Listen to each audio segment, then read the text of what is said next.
আলহামদুলিল্লাহ।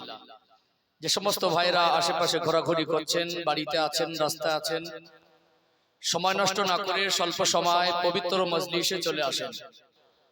আল্লাহ পাকের অশেষ মেহেরবানি, এত সুন্দর সাজানো গোছানো বাগান, সেই সাথে সাথে হাক্কানি ওলামায়ে কেরামদের উপস্থিতি, আপনারা সবাই এসে বসেছেন, মনে হচ্ছে সত্যি জান্নাতের বাগান।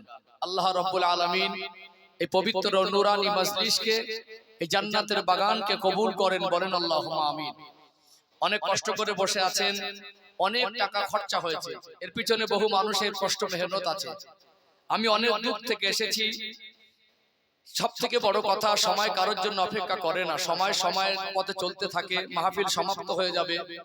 আপনারা এত মানুষ এসেছেন, কষ্ট করে আমার সামনে বসেছেন, আমি নেমে যাওয়ার পরে আমার থেকে আপনারা কি পেলেন এই হিসাবটুকু যেন থাকে।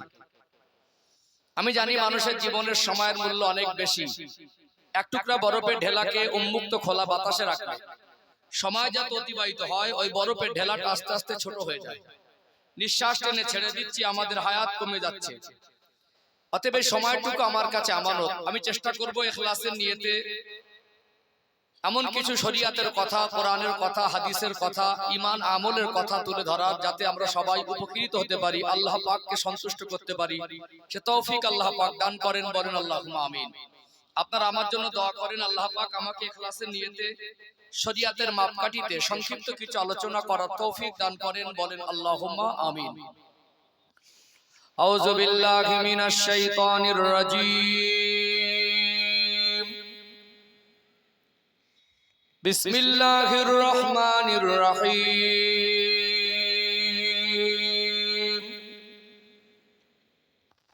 নাহমাদুহু ওয়া নুসাল্লি আলা রাসূলিহিল কারীম।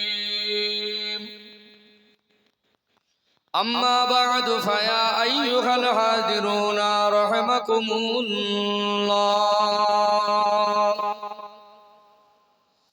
قال الله تعالى في كلامه المجيد وفي الفرقان الحميد: يا أيها الذين آمنوا اتقوا الله حق تقاته ولا تموتن إلا وأنتم مسلمون. قال رسول الله صلى الله عليه وسلم: أكمل الإيمان أحسنهم خلقا. وقال الله تعالى في كلامه المجيد وفي الفرقان الحميد: إن الله وملائكته يصلون على النبي يا أيها الذين آمنوا صلوا عليه وسلموا تسليما. اللهم صل على سيدنا مولانا محمد وعلى آل سيدنا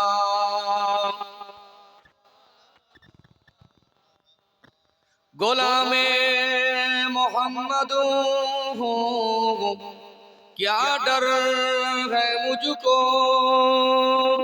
गुलामे मैं उनकी गुजारा करूँगा। अजल से पड़ा हूँ मैं कदमों में उनकी, जुदाई ना हरगिज गवारा करूँगा। अल्लाहुम्मा सल्ली अला सय्यदिना मौलाना मुहम्मद व अला आले सय्यदिना।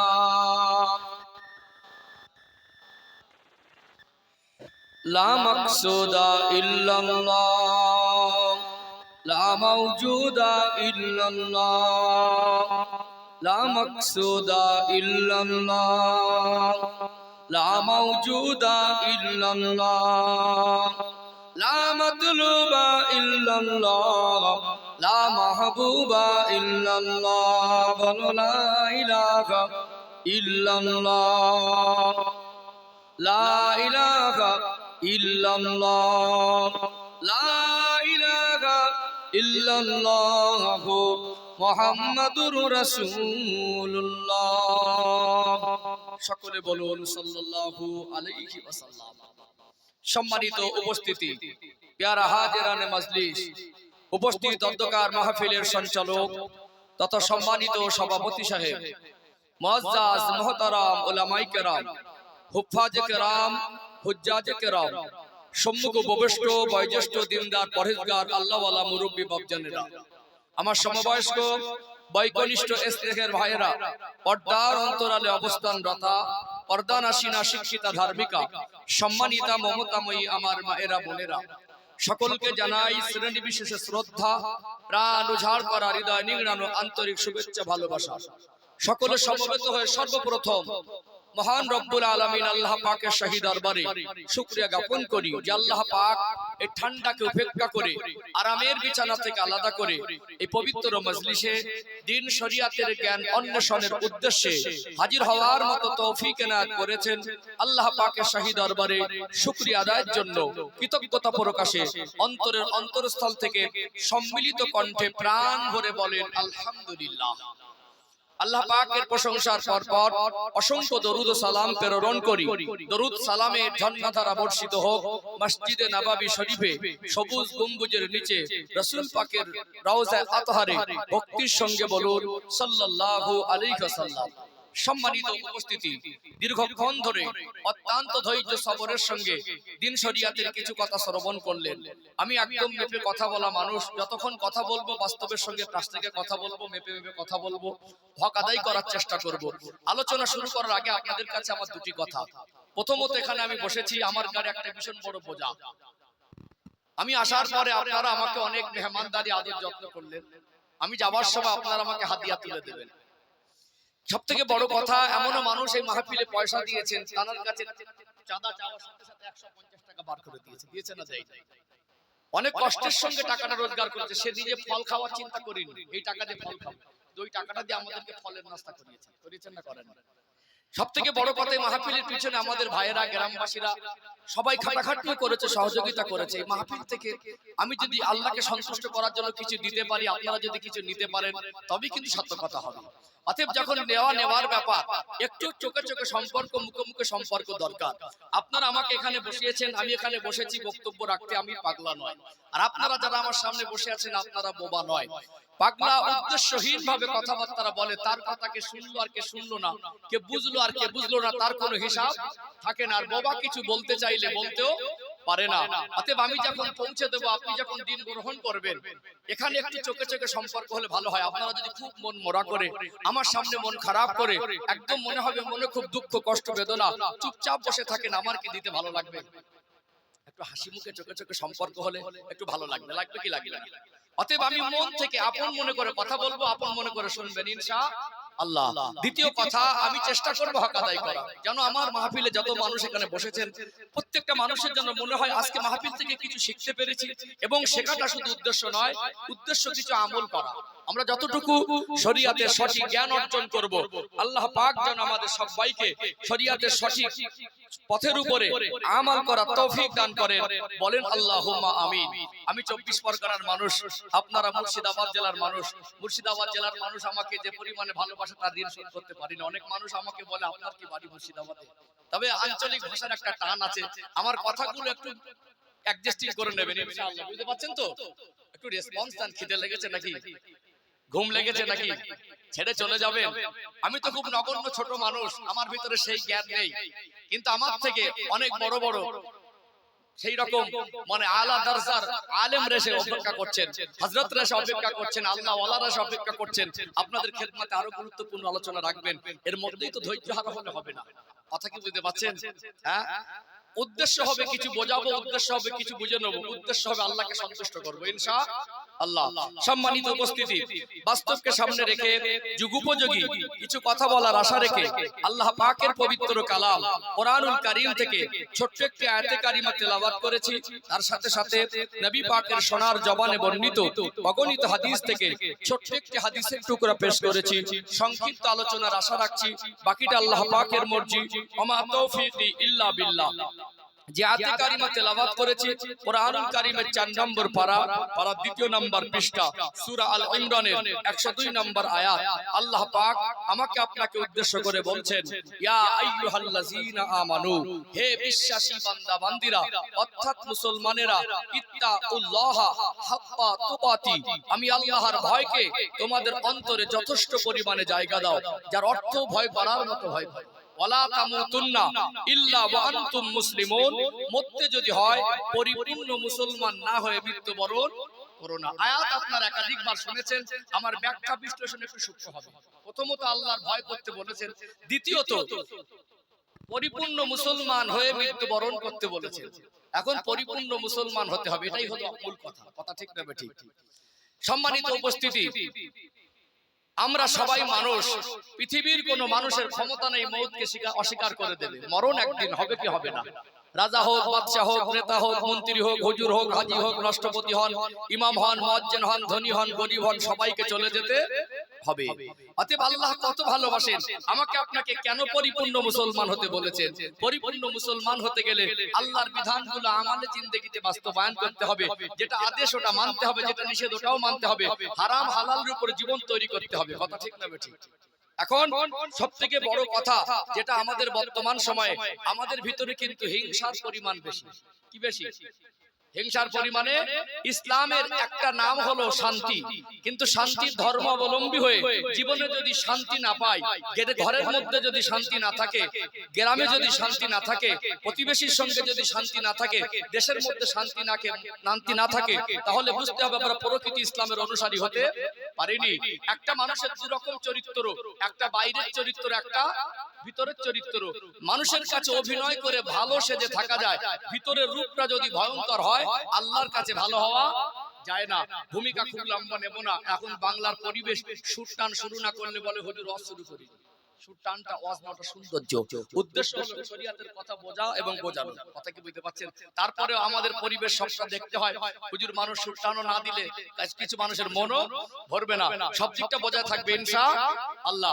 একটা উদাহরণ দেই, এই কুড়ুলডাঙ্গা গ্রামে একটা মসজিদ আছে না নেই? মনে করুন এই গ্রামের সবথেকে সম্মানী মানুষ আছে না, সবাই ভালোবাসে, ওই মানুষটা মসজিদে যাচ্ছে, একটা পা মসজিদের ভিতরে, একটা পা মসজিদের বাইরে। এখন দেখছে হঠাৎ করোনার বস্ত্রে জামা একটু পায়খানা লেগে আছে। আমরা কি করি? বাচ্চাদের আদর করি, গোসল করে জামা পরে বাচ্চাকে নিয়ে আদর করছিল, এই পায়খানা লেগে আছে, বাচ্চার পায়খানা। যত সম্মানী ব্যক্তি হোক, যত বড় মাপের মানুষ হোক, জামায় যদি পায়খানা লেগে থাকে মসজিদে যেতে পারবে? কেন বলেন তো? জোর করে নামাজ পড়লো, করোনার বস্ত্র পাক না হলে নামাজ হবে না। দ্বিতীয়ত যদি পায়খানা একটু বেশি লেগে থাকে, রুকুতে সেজদায় গেলে ওই পায়খানা মসজিদে লেগে গেলে মসজিদের পবিত্রতা নষ্ট হবে। সামান্য নোংরা জামায়াত লেগে থাকলে মসজিদে যাওয়া যায় না। দুনিয়ায় মসজিদে ঢুকতে গেলে যেমন পবিত্র হয়ে যেতে হয়, আল্লাহর জান্নাতে যেতে গেলে আখলাক চরিত্রটাও পবিত্র করে নিতে হয়। কথা কি বুঝতে পারছেন? অতএব বেই বাড়ি যাবার সময় সাজি, জামাই বাড়ি যাবার সময় সাজি, কুটুম বাড়ি যাবার সময় সাজি, বিয়ে বাড়ি যাবার সময় সাজসজ্জা করি। আল্লাহ জান্নাতে যেতে গেলে একটু সাজসজ্জা দরকার আছে না নেই? আল্লাহ পাক এই জন্য বলেছেন, ওয়ালা তামুতুন্না ইল্লা ওয়া আনতুম মুসলিমুন, মরতে যদি হয় পরিপূর্ণ মুসলমান না হয়ে মৃত্যুবরণ। এই পরিপূর্ণ মুসলমান হতে গেলে চরিত্রটাকে পবিত্র করতে হবে। নবী বলছেন, আকমালুল ঈমানা আহসানুহুম খুলুকা, তোমাদের মধ্যে এই ব্যক্তি প্রকৃত ঈমানদার যার আখলাক চরিত্র ভালো। দেখবেন মানুষের দুই রকম চরিত্র, একটা ভিতরের, একটা বাইরে। অতএব আমি যে কথা বলতে চাইছি, আমরা আল্লাহর হুকুমগুলো মানব ইনশাআল্লাহ। দেখবেন একটা মানুষের তখনই পানির খোঁজ করে যখন পানি পিপাসা বেশি পায়, যখন পানি পিপাসা বেশি পায়। কেন আল্লাহর হুকুম মানবো একটু সংক্ষেপে আপনাদের বলে তারপরে আজকে আলোচনার বিষয়বস্তু হলো হিংসা। কি বললাম? হিংসায় দুনিয়াবি ক্ষতি কি এবং আখিরাতের ক্ষতি কি সেটা বোঝাবো। হিংসা থেকে জীবন মুক্ত করা কতটা দরকার সেটা বোঝাবো। 5টা পয়েন্টে কথা বলবো, একটা বিষয়ের উপরে ধারাবাহিকভাবে শেষ পর্যন্ত বলে যাবো ইনশাআল্লাহ। আল্লাহ 5টা পয়েন্টের উপরে কথা বলে সমাপ্ত করব। একটা কথা কানে বলে রাখি, একজন যোগ্য বিজ্ঞ ডক্টরের কাছে একটা রোগী বা পেশেন্ট গেলে তার দুটো কাজ, প্রথমে রোগ নির্ণয় করা, তারপরে ঔষধ দেওয়া। শুধু সমাজের রোগ বলে গেলে হবে না, মানুষ যাতে পরিবর্তন হয় তারও কিছু রাস্তা বলে দিতে হবে। দরকার আছে না? শুধু রোগ বর্ণনা করব না, সাথে রাস্তাও বলে দেবো ইনশাআল্লাহ। চলুন আগে একটু পিপাসা তৈরি করে নেই, ভালো হওয়ার মতো মন মানসিকতা তৈরি করি, তারপর ইনশাআল্লাহ ভালো হওয়ার রাস্তা খুঁজে নেব ইনশাআল্লাহ। সোনার মানিকেরা, নওজোয়ান তরুণেরা, ও সোনার মায়েরা, যুবকেরা, আব্বার মায়েরা, দুনিয়াটা হলো অস্থায়ী জীবন। আল্লাহ দয়াময় যখনই তিনি ডাক দেবেন, দুনিয়া ছেড়ে সবাইকে খালি হাতে চলে যেতে হবে। গাড়ি আমার, বাড়ি আমার, বিবি আমার, বাচ্চা আমার, অর্থ সম্পদ, জমি জায়গা আমার, চোখ বন্ধ হয়ে গেলে আমার আমার করে দুনিয়ার পাগল হয়ে রয়েছি, কিছুই নিয়ে যেতে পারবো না। রাজা মরে গেলে রাজার জন্য কবরস্থানে 3.5 হাত জায়গাটা বরাদ্দ। একজন ভিক্ষুক মারা গেলে ভিক্ষুকের জন্য কবরস্থানে 3.5 হাত জায়গাটাই বরাদ্দ। মন্ত্রী মারা যাওয়ার পরে মন্ত্রীর যেমন কাফন দেওয়া হয়, একজন ভ্যান চালক, মজদুর, গরিব মানুষ মারা গেলে মন্ত্রী আর গরিবের কাফনে পার্থক্য থাকে না, চলে যেতে হবে কি হবে না? কুল্লু নাফসিন যায়িকাতুল মাউত, প্রত্যেকটা নফসকে মৃত্যুর স্বাদ গ্রহণ করতে হবে। মরে গেলাম, ফুরিয়ে গেল এটা নয়, মরণের পরে একটা জগৎ আছে, ওই জগৎটা হলো আলামে বরজাক, ওটা হলো কবরের জগৎ। কবরের জগতে কতদিন থাকতে হবে আল্লাহ পাক ছাড়া কেউ জানেন না। কুল্লু মান আলাইহা ফান ওয়া ইয়াবকা ওয়াজহু রাব্বিকা যুল জালালি ওয়াল ইকরাম। আল্লাহ দয়াময় এই দুনিয়াটাকে একদিন ধ্বংস করে দেবেন, কিয়ামত হবে কি হবে না? আল্লাহ জাত পাক বাকি থাকবে, কিয়ামতের পরে বিচার করার জন্য আমাদের প্রত্যেককে আল্লাহর সামনে দাঁড়াতে হবে কি হবে না? মরে গেলাম, ফুরিয়ে গেল এটা নয়, যা করেছি, যা করছি, বেঁচে থাকতে যেটা করব ওই পর্যন্ত শেষ নয়, হিসাব দিতে হবে কি হবে না? এই জীবনের হিসাব করে আল্লাহ শাস্তি আর শান্তির জায়গা ঠিক করবেন, জান্নাত আর জাহান্নাম নির্বাচন করবেন আমাদের আমলের উপরে। যদি আল্লাহ জান্নাত আর জাহান্নাম ঠিক করেন, তাহলে আমলটাকে ভালো করা দরকার আছে না? আছে না? সেদিন আমার আপনার সঙ্গে কেউ যাবে, কেউ গুনার বোঝা ভাগ নেবে। ওয়ালা তাজিরু ওয়াজিরাতুন বিজরা উখরা, আমার আপনার অর্জনকৃত নিজের গুনার বোঝা নিজেকেই বহন করতে হবে, কেউ অংশদার হবে না। ও ভাইজানেরা, সোনার মানিক যুবকেরা, আব্বারা মায়েরা, আল্লাহ বড় দয়াময়, আল্লাহ পাক বড় মেহেরবান। এই জন্য আমার আল্লাহ কোরআন শরীফের ভিতরে স্পষ্ট করে জানিয়ে দিলেন, ওয়ালা তামুতুন্না ইল্লা ওয়া আনতুম মুসলিমুন। ওরে আমার বান্দা বান্দি, মধ্যে যদি হয় পরিপূর্ণ মুসলমান হয়ে মৃত্যুবরণ করো। পরন্তু দেখি মনের মধ্যে যদি হিংসায় ভরা থাকে, পরিপূর্ণ মুসলমান হওয়া যাবে না। হিংসা কত খারাপ জিনিস, হিংসা কত মারাত্মক জিনিস। নবী আমার সোনা জবানে বললেন, ইসলামের শরিয়াতে হিংসা জায়েজ নয়, হিংসা তো খারাপ জিনিস। আল্লাহ নবী উদাহরণ দিয়ে সাহাবাদের বোঝাতে লাগলেন। আল্লাহ নবী বললেন, আগুন যেমন কাঠকে পুড়িয়ে ছাই করে দেয়, হিংসা তেমনি মানুষের জীবনের অর্জনকৃত নেক আমলগুলোকে ওই রকম বরবাদ করে দেয়। আজ ম্যাক্সিমাম ঘরে গ্যাসে রান্না, আজ থেকে 20-30 বছর আগে মায়েরা চুলায় উনানে রান্না করত। একটা কাঠের টুকরা উনান বা চুলার মধ্যে ঢুকিয়ে দিলে আগুনে পুড়ে ছাই হয়ে যায় কি যায় না? আগুন যেমন কাঠকে পুড়িয়ে ছাই করে দেয়, হিংসা তেমনি মানুষের জীবনের অর্জনকৃত নেক আমলগুলোকে ওই রকম বরবাদ করে দেয়। এখন বলুন তো দেখি, আমাদের জীবনে নেকি বেশি না গুনাহ বেশি? গুনাহ বেশি। আর ওটাও যদি হিংসার কারণে ধ্বংস হয়, তাহলে আখিরাত কঠিন হবে না সহজ হবে? আখিরাত কঠিন হবে। ও ভাইজানেরা, সোনার মানিক যুবকেরা, আব্বারা মায়েরা, হিংসা যেমন নেকিগুলো বরবাদ করে আখিরাতে বিপদের মুখে ঠেলে দেয়, হিংসা তেমনি দুনিয়ায় মানুষের জীবনের সুখ শান্তি দুটো ছিনিয়ে নেয়। একটু খুলে খুলে ব্যাখ্যা দেই, 5টা পয়েন্ট তুলে ধরবো। 1 নাম্বার পয়েন্ট তুলে ধরছি, ফালতু কথা বলা মানুষ আমি নয়, মেপে কথা বলি, শরীয়তের মাপকাঠিতে কথা বলি। বিশ্বাস করুন, আপনাদের ধোঁকা দিতে আসিনি। আমি এখানে বসেছি আমার আল্লাহর কাছে হিসাব দিতে হবে কি হবে না। 1 নাম্বার পয়েন্ট তুলে ধরছি, হিংসা সম্পর্কে আজকে ক্লিয়ার বুঝিয়ে দেব। একটু গভীর মনোযোগ দিয়ে শুনুন। দেখবেন, এক মায়ের দুটো সন্তান, 2 ভাই, রক্তের সম্পর্ক। আল্লাহ দয়াময় মায়া মোহাব্বত দিয়েছে না দেয়নি। ছোট ছোট দুটা বাচ্চা, একটা বাচ্চার 6-7 বছর বয়স, আর একটা বাচ্চার বয়স 8-9 বছর। ছোট ছোট দুটা বাচ্চা কখন আব্বার কাছে যায়, আব্বার কাছে গিয়ে জেদ ধরে পয়সা দেন, একটু পয়সা নিয়ে দোকানে চলে যায়, লজেন্স, চকলেট, ক্যাডবেরি কিনে নেয়, মুখের মধ্যে পুরে দিয়েছে। হঠাৎ সামনে পড়ে গেল মায়ের পেটের ভাই, দয়া লেগে গেল, মায়া এসে গেল, মনে মনে করলো লজেন্সটা একা খাবো না, গালের মধ্যে থেকে, মুখের ভিতর থেকে বের করে অর্ধেকটা নিজে খায় আর অর্ধেকটা ওর আপন ভাইকে দেয়। এরকম চিত্র আজও সমাজে আছে না নেই? ছোট বাচ্চা একটা লজেন্স মুখের মধ্যে থেকে বার করে অর্ধেকটা খেয়েছে, অর্ধেকটা। কত মায়া, কত মহব্বত, এসব স্মৃতি আমাদের জীবনে আছে, আছে না নেই? তখন হিংসা বুঝতো না, বড় হয়ে গেল, সাংসারিক জীবনে আবদ্ধ হলো, দুনিয়ায় ডুবে গেল, 2 ভাইয়ের মধ্যে হিংসা ঢুকে গেল। সোনার সাজানো গোছানো সংসারে এবার 2 ভাই ঝগড়া হয়ে সংসার আলাদা হলো।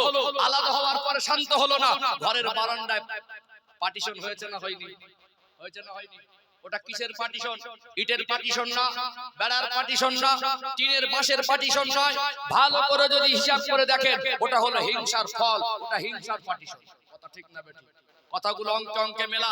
আমাদের বাইরের চরিত্র চকচকে আর ঝকঝকে, বাইরে আমরা ফ্রেশ হয়ে ঘুরি, আমাদের দেখে মনে হবে সব ফারিস্তার মতো, দেখে মনে হবে আল্লাহর ওলি, কিন্তু ভিতরের রূপটা ভয়ঙ্কর। 2 ভাই, বাবার যদি 4 স্কয়ার জায়গা হয়, মিডিল থেকে ভাগ করে নিলে 4টে করি কোণ হয়, কটা করে?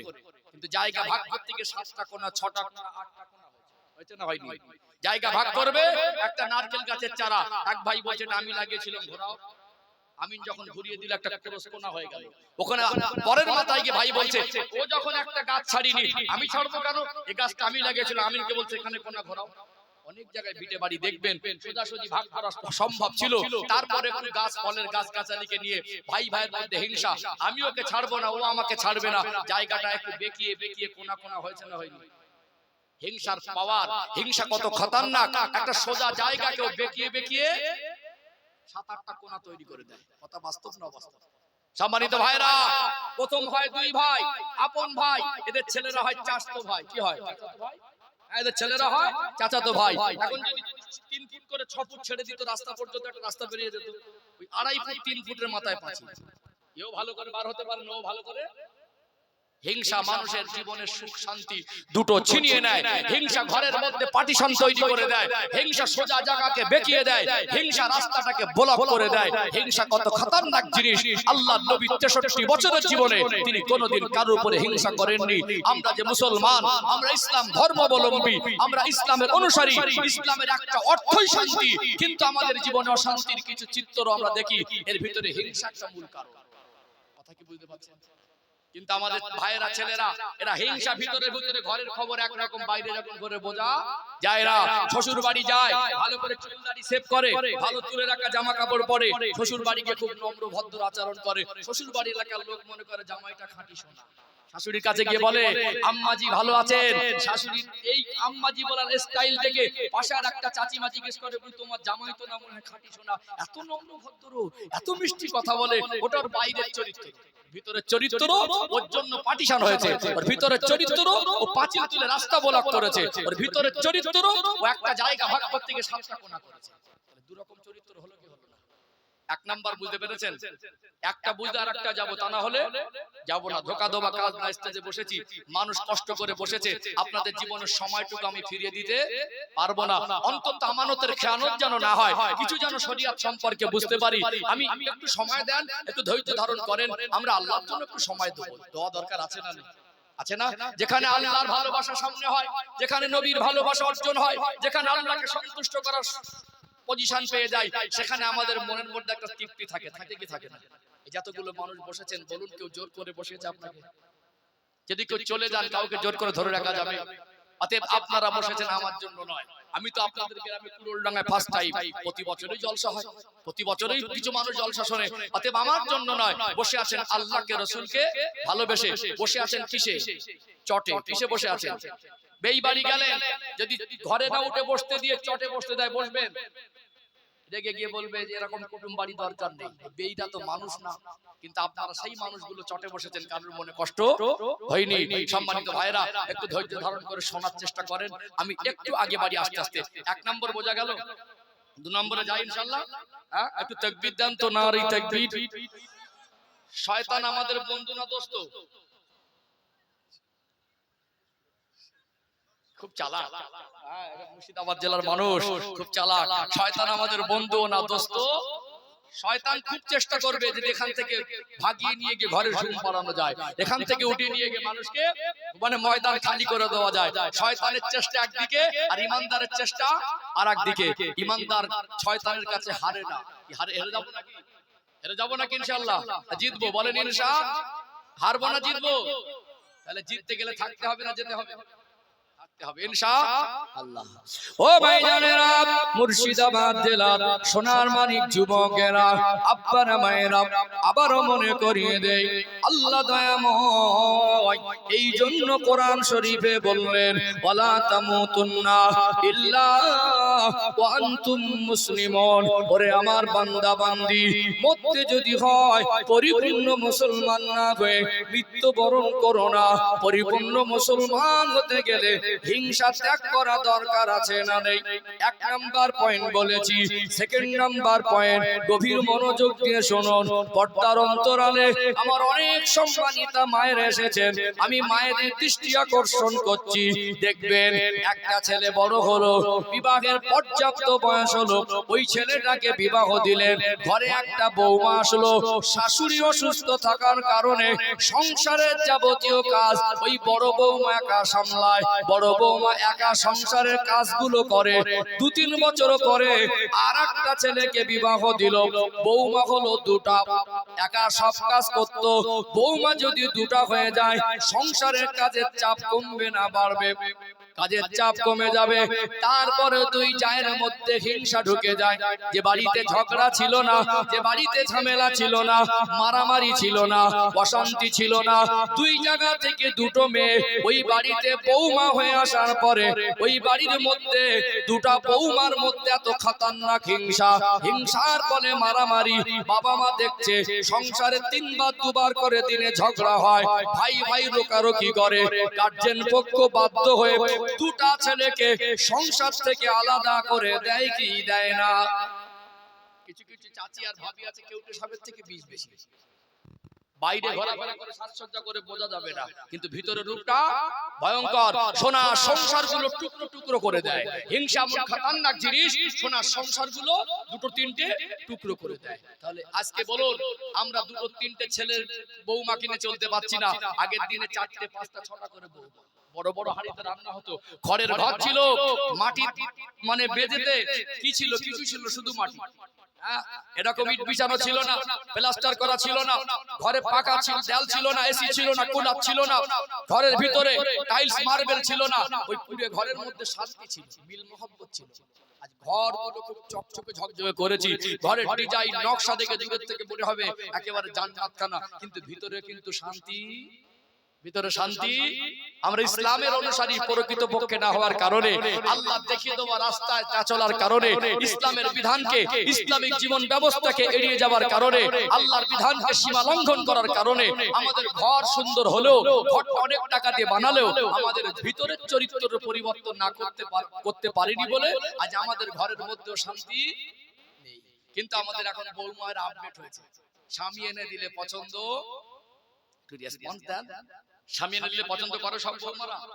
পছন্দ করে। ঈদের সময় বলছে স্বামীকে, তুমি কি রকম পছন্দ করো, তোমার কেনা আমার একটা পছন্দ হয় না, তুমি এই রকম দেখে একটা কাপড় এনেছো, এর রং ভালো না, কালার ভালো না, এই টাকা তোমাকে ঠকিয়ে নিয়েছে, আমি আমার কাছে টাকা দাও, আমি কিনে আনবো।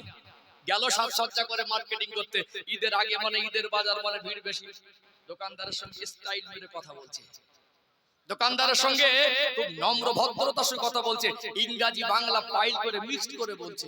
ওখানে দেখে মনে হয় সম্ভ্রান্ত পরিবারের মেয়ে, ওখানে দেখে মনে হয় খুব নম্র, ওখানে দেখে মনে হবে খুব শিক্ষিতা, ওটা ওই আমাদের ঘরের বউ মায়েদের বাইরের চরিত্র, বাইরে যখন চলাফেরা করে তখন খুব নম্র ভদ্র মনে হয়, কিন্তু ভিতরটা অতটা পরিষ্কার না। সোনার সংসারগুলো টুকরো টুকরো করে দেয়, 203-এর হিংসা থাকে, কিন্তু এখন 2 জায়ের হিংসা 203-এর হিংসাকে হার মানিয়ে দেবে। কথা ঠিক না বেঠিক? তাহলে 2 নম্বর পয়েন্ট বুঝতে পেরেছেন। আমি রোগ বলে যাচ্ছি, ঔষধ বলবো ইনশাআল্লাহ। আমি শুধু রোগ বলে যাব না, সাথে কিছু ঔষধ বলতে হবে, শুধু রোগ বললে তো হবে না। তাহলে 3 নম্বরটা বলে একটা ঔষধ আনবো ইনশাআল্লাহ। ইনশাআল্লাহ একটু তাকবীর দেন তো, নারে তাকবীর। একটু সবাই মিলে আওয়াজ দেন, নারে তাকবীর, নারে রিসালাত। আলোচনা বুঝতে পাচ্ছেন? রাগ করছেন নাকি? একটু আগে বাড়ি, পিছনের ভাইয়ের রেসপন্স দেন, বুঝতে পাচ্ছেন তো বাবাজিরা? হ্যাঁ, এই ধাপে ধাপে আগে বাড়ি, আরো নতুন নতুন তথ্য আসবে ইনশাআল্লাহ। ও ভাইজানেরা, মুর্শিদাবাদ জেলার সোনার মানিক যুবকেরা, আব্বারা মায়েরা, খুব গভীর মনোযোগ দিয়ে শুনুন। 3 নাম্বার পয়েন্ট একটু গভীর ভাবে ব্যাখ্যা দেব, একটু ঠান্ডা মাথায় বুঝে নিতে হবে। দেখবেন দুনিয়ায় একটা মানুষ যদি ভালো পথে চলে, একটা মানুষ যদি ভালো হয়, একটা মানুষ যদি ভালো থাকে, 10টা মানুষ ওই লোকটাকে যদি সম্মান করে, সমাজে কিছু ডেঞ্জার মানুষ আছে, কারোর ভালো থাকা তার সহ্য হয় না, চায়ের দোকানে বসে ওই ভালো মানুষটার সমালোচনা করে, লোকটা ঘোরাফেরা করে, ফারিস্তার মতো আচরণ, কিন্তু ওই লোকটার ভিতরে ভিতরে চিন্তাধারা, গ্রামে যে লোকটা ভালো, ওকে লোক ভালো বলে সহ্য হয় না, ওকে সমাজের কাছে খারাপ করা যায় কি করে, মানুষের কাছে পচিয়ে দেওয়া যায় কি করে, এরকম চক্রান্ত হচ্ছে কি হয় না, ভালো করে বুঝবেন। আমি আবারও বলছি, মেপে কথা বলি, যত দিন যাচ্ছে বর্তমান সময়ে দুনিয়ার জমিনে প্রকৃত ভালো মানুষের সংখ্যা বাড়ছে না কমছে? প্রকৃত ভালো মানুষের সংখ্যা কমে যাচ্ছে। যেই ভালো মানুষগুলো আজও দুনিয়া আছে, এই ভালো মানুষগুলো আজকে আমাদের কাছে নিরাপদ নয়। আমরা বাইরে জামা পরছি দামি দামি, আমাদের গাড়ির মডেল চেঞ্জ হয়েছে, বাড়ির মডেল চেঞ্জ হয়েছে, আমরা খাবার খাই পছন্দের মতো দামি দামি, কিন্তু ভিতরের রূপটা আমরা পরিবর্তন করতে পারিনি। একটু গভীরভাবে বুঝবেন, আজকে দুনিয়ায় এমনও গরিব মানুষ আছে যে লোকটা কারোর অর্থ সম্পদ থেকে হিংসা করে না, যে লোকটা বাড়ির পাশের মানুষ হালুয়া পালুয়া বিরিয়ানি খেলে তার হিংসা হয় না, যে লোকটা অভাব অনাটনে থেকে বন্ধনের ব্যাংক খুঁজতে যায় না, যে লোকটা কোনোদিন অভাব অনাটনে থেকে মানুষের কাছে হাত পাততেও চায় না, হারাম রুজির প্রতি তার লোভ লালসা নেই, ভ্যান চালিয়ে খায়, ছোট্ট একটা ব্যবসা করে খায়, তবুও কিন্তু হালাল রুজি ছাড়া হারাম রুজি ভক্ষণ করে না, এরকম কিছু নিরীহ গরিব মানুষ হলো সৎ মানুষ, খোদাভীরু মানুষ, আল্লাহর ভালোবাসা তার অন্তরে আছে, এরকম মানুষ আছে না নেই? আরেকটু খুলে বলি, বহরমপুর এখান থেকে বেশি দূর নয়, বহরমপুর মুর্শিদাবাদ জেলাটার একটা সম্মান আছে। মুর্শিদাবাদ জেলার ভিতরে আল্লাহ এমন কিছু নিয়ামত রেখেছেন, মুর্শিদাবাদ জেলার নামটাও আজ অন্যান্য জায়গায় ছড়িয়ে আছে না নেই? আছে না নেই?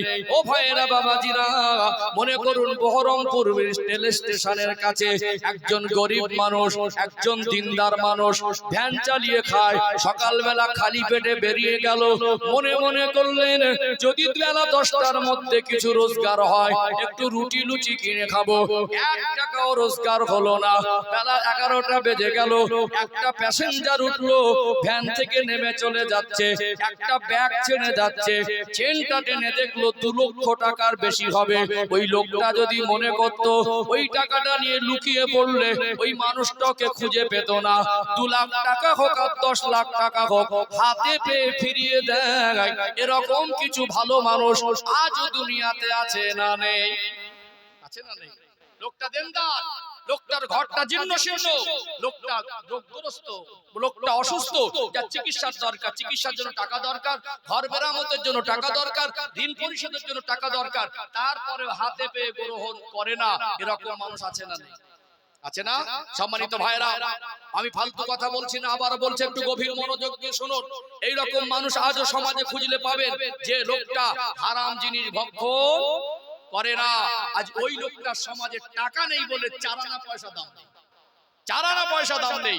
লোক যদি হারামের মাল জোগাড় করে পয়সাওয়ালা হতে পেরেছে, ওর কাছে গিয়ে বলবে স্যার ভালো আছে। এমনকি ওর বাড়ির পাশের মানুষ, ওর আত্মীয়রা পর্যন্ত অবহেলা করে, ওর টাকা নেই বলে, গরিব বলে। লোকটা দিনদার, খোদাভীরু, লোকটা হারাম পন্থা অবলম্বন করেনি, লোকটা আল্লাহর সিদ্ধান্তের উপরে সন্তুষ্ট রয়েছে। ওই লোকটাকে গরিব বলে পাশের মানুষ ওকে দাওয়াত থেকে বঞ্চিত করে। বাড়ি কোন অনুষ্ঠান হলে গরিব বলেকে দাওয়াত করে না। আছে না? নেই? সম্মানিত ভাইরা, দুনিয়ার চিত্র বড় করুন, মানুষ আমরা সব আপডেট হচ্ছি, আমাদের ভিতরে চিন্তাধারার ভিতরে রূপটা ভয়ঙ্কর হচ্ছে। আজ একটা গরিব মানুষ, সেই লোকটা বিপদে পড়ে একটা ধনী মানুষের কাছে গেলে কোনো দরকারে সেও মাঝে মাঝে ঘুষ চায়। আমি ব্যক্তি আক্রমণ করি না, মুর্শিদাবাদ জেলার কোন মানুষকে বলছি না, কাউকে আঘাত দেওয়া যার উদ্দেশ্য নয়। আজ যারা চাকরিজীবী ভাইরা আছেন, আমার কথা একমত হবেন, পশ্চিম বাংলা যা পরিবেশ, বলুন যোগ্যতায় চাকরি হচ্ছে না মাল লাগছে? মাল লাগছে। যারা চাকরি পেয়েছে, যোগ্যতা থাকার পরে টাকা না থাকলে চাকরি যারা খেয়েছে তারা গরিব না ধনী? ধনী না? এমনকি চাকরি দেব বলে ওয়াদা দিয়ে টাকা খেয়ে নিয়েছে চাকরিটাও। একদম আমার জানা শোনার মধ্যে একটা ঘটনা আপনাদের বলি। ছেলেটা এমএ পাস করে, এমএসসি করে, বিএড করে, একটা মার্কেটে ছোট দোকান ছিল, যদি ছোট ব্যবসা করতো সংসার চলে যেত। বললাম এত লেখাপড়া শিখেছি, আমি দোকান চালাবো, থেকে যদি চাকরি পাই, একজন ভরসা দিল যে হয়ে যাবে। দোকানটা বিক্রি করে চাকরি পাবে আশা করে, ভরসা করে টাকাটা দিল, টাকাটাও নিয়ে নিল, ওর দোকানটাও বিক্রি হলো, ও নিঃস্ব হয়ে গেল। কিন্তু ওই লোকটা চাকরি দিল না। তাহলে এক পক্ষে গরিবকে আরো ভূতের ফেলা হচ্ছে, এক পক্ষে একটা মানুষকে নিঃস্ব করে দেওয়া হচ্ছে। গরিবদের কাছে ধনীরা ভিক্ষা চাচ্ছে, পন্থাটা আলাদা। গরিবের কাছে ধনীরা ভিক্ষা চাচ্ছে কি চায় না? একটা গরিব মানুষ বিপদে পড়ে গেলে তার চারানা পয়সা দাম নেই। একটা গরিব মানুষকে কেউ ধোলা ধাক্কা দিলে তার হয়ে কেউ কথা ধরতে চায় না। একটা গরিব মানুষকে দাওয়াত করা হয় না। একটা গরিব মানুষ বলে সমাজের মানুষ তাকে মসজিদ কমিটিতে নেয় না, মাদ্রাসা কমিটিতে নেয় না, ভালো জায়গায় তাকে ওঠা বসা করতে দেয় না। ওই লোকটা কিন্তু দিনদার। সমাজে যদি পয়সা থাকে, যত বড় হারাম করুক, মদখোর হোক, জেনাখোর হোক, দরজাছলা পার্টি হোক, সমাজের দাম আছে। বরং গরিব মানুষগুলোর উপরে এমন ভাবে জুলুম অত্যাচার হচ্ছে, যদি একটু ভ্যানটা টেড়া করে রাখে না, কিছু চুটে মোস্তান সেখানে পাওয়ার দেখায়, এই ভ্যান সারা বলে না, জায়গা মতো মেজাজ দেখলে দাঁত ভেঙে দিত। গরিব মানুষ বলে ও ভ্যান চালায়, ভ্যানটা সরা। বাপের থেকে 4 বছরের বয়সে বড়, ওকে তো সম্মান করা উচিত ছিল। ইসলাম কি শিক্ষা দিয়েছে? আল্লাহ ইয়ারহাম সগীরানা ওয়ালাম ইউআক্কির কাবীরানা ফালাইসা মিন্না। যে বড়কে সম্মান করলো না, ছোটকে স্নেহ করলো না, ও আমার উম্মতের অন্তর্ভুক্ত নয়। অতএব ওই মানুষটা যদি 1 পয়সা লেখাপড়া না জানে, 1 টাকারও মালিক না হয়, আপনি পৃথিবীর সেরা ধনী আর শিক্ষিত হলেও বয়সে যদি বড় হয়, সম্মান করা দরকার আছে না নেই? যদি ঘুরিয়ে বলতো বাবাজি একটু ভ্যানটা সরিয়ে নেন। আল্লাহর নবীর আচরণ ছিল নম্র ভদ্র, আল্লাহর নবীর কথায় ছিল শালীনতা, আল্লাহর নবীর ব্যবহার ছিল নম্র, ব্যবহারের মধ্যে ছিল ভদ্রতা। নবী আমার কোনদিন তার কথার দ্বারা মানুষকে কষ্ট দেয়নি। আমাদের গায়ে জামা থাকে দামি, আমাদের পকেটে টাকা থাকে কড়কড়ে লোড, আমাদের গাড়ি বাড়ি ভালো, কিন্তু আমাদের ব্যবহার আর আমাদের ভিতরে চিন্তার ভিতরে রূপটা অতটা ভালো করতে পারিনি। সব থেকে বড় কথা যেটা বলতে চাইছি, সমাজের মধ্যে আজকে যারা গরিব তারা অবহেলিত হয়ে আছে না? আছে না? তাহলে ভালো মানুষ যারা আছে এরা সমাজের কাছে কোণঠাসা হয়ে আছে, আর খারাপ মানুষ টাকা যদি থাকে তারা সমাজের সব জায়গায় উচ্চ স্তরে জায়গা পেয়েছে।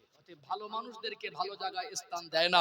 আজকে ম্যাক্সিমাম, একেবারে সব ঠেলে দিচ্ছি না, একেবারে সবাইকে এক পাল্লায় তোলা যায় না, ম্যাক্সিমাম পদে সব অযোগ্যরা বসে আছে। কারা বসে আছে? অযোগ্যরা।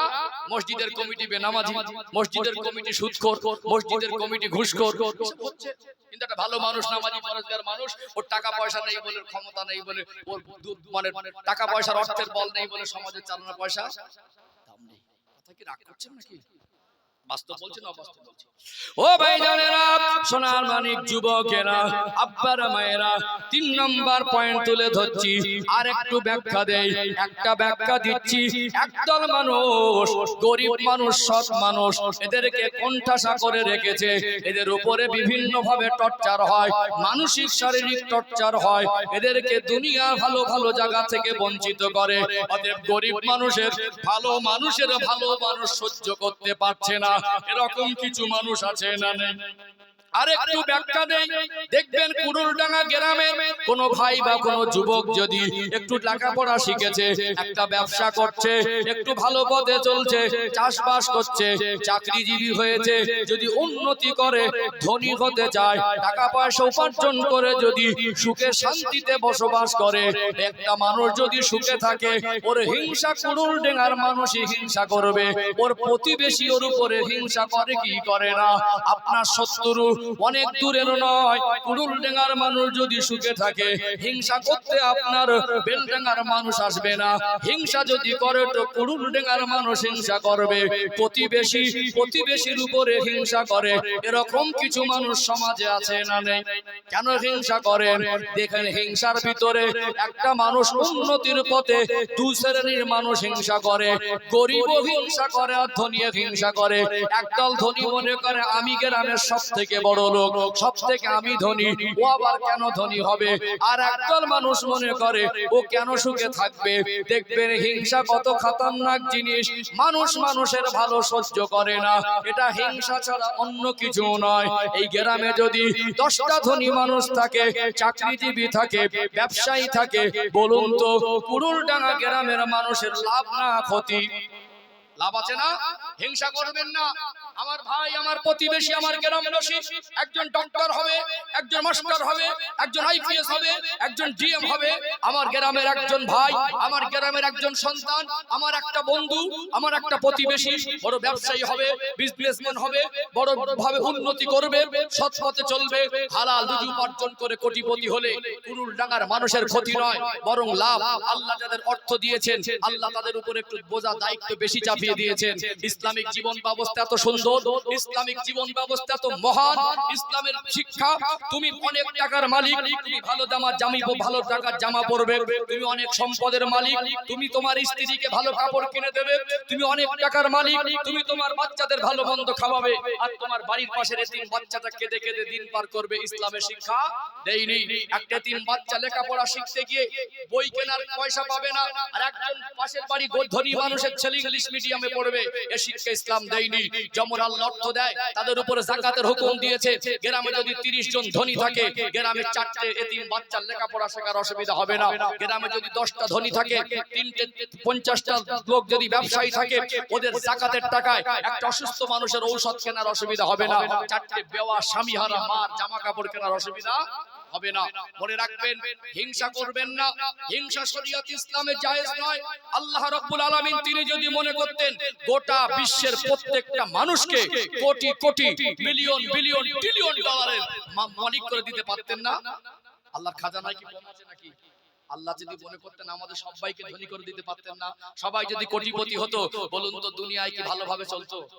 চলতো না। বরং এখানে সান্ত্বনা, আল্লাহর নবী সাল্লাল্লাহু আলাইহি সাল্লাম তিনি গরিবী জীবনটা বেছে নিয়েছিলেন। জোরে বলুন না। নবী আমার যদি মনে করতেন সর্বকালের সর্বযুগের সর্বশ্রেষ্ঠ মহামানব, যিনি বিশ্ববাসীর জন্য রহমত, আল্লাহ পাক জানাকে রহমাতুল লিল আলামিন করেছেন, আল্লাহ পাক জানাকে কুল কায়নাতের মধ্যে শ্রেষ্ঠ করেছেন। আমার আপনার নূর নবী, দয়ার নবী, নূরে মুজাসসাম, রহমাতুল লিল আলামিন, খাতামান নবিয়্যিন, আমার রাসূল যদি মনে করতেন দুনিয়ার বাদশাহী করব, আমার নবী পৃথিবীর সেরা ধনী হতে পারতেন না? আম্মা জান হযরত আয়েশা সিদ্দিকা রাদিয়াল্লাহু আনহার হুজরায় যেতেন আয়েশা। আমি এসে দেখেছি ঘরের মধ্যে কখনো একদিন, দুদিন, 3 দিন রান্না হয় না। একটু খেজুর খেয়ে পানি খাও, একটু শুকনো রুটি খেয়ে পানি খেয়ে দিন অতিবাহিত করছো। 2 দিন 3 দিন রান্না হয় না, সবর করে নিয়েছো। আয়েশা তুমি কি খুব কষ্ট পাও? আম্মা জান বলতেন, ইয়া রাসূলুল্লাহ, দুনিয়ার মেয়ের একটা সাধারণ পুরুষকে স্বামী হিসাবে পেয়েছে। আমি আয়েশার তাকদীর নসিব অনেক বড়। আল্লাহ রাব্বুল ইজ্জাত আমি আয়েশাকে বিশ্ব নবীর স্ত্রী হওয়ার মত নসিব দান করেছেন। অতএব আমি আয়েশা, আমি আপনার ব্যবহার আচরণে ভালোবাসায় আমার সুখ দুঃখের কথাটা আমি সবটাই ভুলে যে আপনার ভালোবাসাটা আমার কাছে বড় মনে হয়। নবী বলতেন, আয়েশা আমি দুনিয়ার সুখ শান্তিটা আল্লাহর কাছে চেয়ে নেইনি, আমি যদি আল্লাহকে বলতাম আমার আল্লাহ উহুদ পাহাড়টা আমার জন্য সোনা করে দিতেন। ধনী হলে পয়সা বেশি হলে তার হিসাবটাও বেশি হবে। নবী বলেছেন আমি ধনীর জীবনটা পছন্দ করিনি। তারপরে ধনী মানুষের উপর আল্লাহর নবী রাগ ছিল না, ধনী হতে নবী মানা করেননি। হালাল পথে ধনী হলেও আজ আমাদের মুসলিম সমাজের ভিত মজবুত হবে। কথা ঠিক না বেঠিক? টাকা দরকার আছে না নেই? টাকা না থাকলে একটা ছেলেকে ডাক্তার করা যাবে না, টাকা না থাকলে একটা ছেলেকে জজ করা যাবে না, টাকা না থাকলে একটা ছেলেকে উচ্চ শিক্ষায় শিক্ষিত করা যাবে না। আজকে বর্তমান সময় স্কুলের লেখাপড়া শেখার যা মান, বলুন তো আমাদের ছেলেরা মাধ্যমিক পড়ে দিচ্ছে, মাধ্যমিক বানান করতে পারে না। কি গো, মাধ্যমিক পাস করছে, মাধ্যমিক বানান করতে পারে না। আমি বিশ্বাস করুন 5 পাস করেছে, নিজের নামটা ভালো করে লিখতে পারে না। শিক্ষার মান কোথায় গেল? আজকে যেভাবে শিক্ষাগুলো দিচ্ছে, বড় বড় মিশনে ভর্তি করতে গেলে 30-40 হাজার টাকা দরকার। তাহলে জাতির মধ্যে যদি আমার গ্রামে একটা ভাইয়ের পয়সা হয়, ওর টাকার দ্বারা একটা সন্তান মানুষ হবে, ওর টাকার দ্বারা একটা গরিব মানুষের ঔষধ কেনা হবে, ওর টাকার দ্বারা একটা বেওয়া মা, একটা এতিম বাচ্চার বিবাহের ব্যবস্থা হয়ে যাবে। সমাজে টাকা দরকার আছে না নেই? আল্লাহর নবী সাল্লাল্লাহু আলাইহি সাল্লাম নিজে গরিবী জীবন পছন্দ করলেও আল্লাহর নবীর জামাই হযরত জিন্নুরাইন উসমান গনি রাদিয়াল্লাহু আনহু ধনী ছিলেন না গরিব ছিলেন? একটা জামাই গরিব আর একটা জামাই শেরে খোদা হযরত আলী রাদিয়াল্লাহু আনহু তিনি যেমন গরিব ছিলেন, উসমান রাদিয়াল্লাহু আনহু তিনি তেমন ধনী ছিলেন। নবী যদি ধনীর প্রতি রাগ করতেন, নবী যদি ধনীর প্রতি ঘৃণা থাকতো, তাহলে জামাই করতেন উসমান রাদিয়াল্লাহু আনহু। ধনীও দরকার আছে, গরিবও দরকার আছে। অতএব আমি আমার যারা সমস্ত ভাইয়েরা যাদের আল্লাহ অর্থ সম্পদ দিয়েছে তাদেরকে বলবো, আপনাদের উপরে আল্লাহ একটা দায়িত্ব চাপিয়ে দিয়েছে। আপনার বাড়ির পাশে এতিম বেওয়া অসহায় গরিবদের দেখভাল করার দায়িত্ব আপনাকে নিতে হবে। আপনার যাকাতের টাকা তাদেরকে দিতে হবে। বিশ্বাস করুন ইসলামিক জীবন ব্যবস্থা খারাপ নয়, ইসলামিক জীবন ব্যবস্থাকে আমরা সঠিকভাবে পালন করছি না, সেটা আমাদের কবি, সেটা আমাদের ব্যর্থতা। আজ কিছু মানুষ যাকাত দেয় বলতে হয় পলিস্টারের মতো লুঙ্গি আছে না, কিছু মানুষ যাকাত দেয় একটা বাচ্চাকে একটা ভালো জামা কিনে দেয় না, একটা লুঙ্গি কিনে দেয় পলিস্টার যেটা পাপোসের জন্য ব্যবহার করার উপযুক্ত না, শাড়িগুলো দেয় মশারির থেকে পাতলা লাইলেন পলিস্টার, সেটা পরা যাবে না। শ্বশুর বাড়ি পাঠালেন দামি টাকার জিনিস, শালাশালির জন্য কিনে দিলেন 2000 টাকা দিয়ে জামা, বাচ্চার জন্য কিনলেন জামা, আর এতিম বলে গরিব বলে অসহায় বলে ওই পলিস্টারের লুঙ্গি দিচ্ছেন। গরিবকে হ্যারাসমেন্ট করা, গরিবকে অপমান করা, গরিবকে কষ্ট দেওয়া।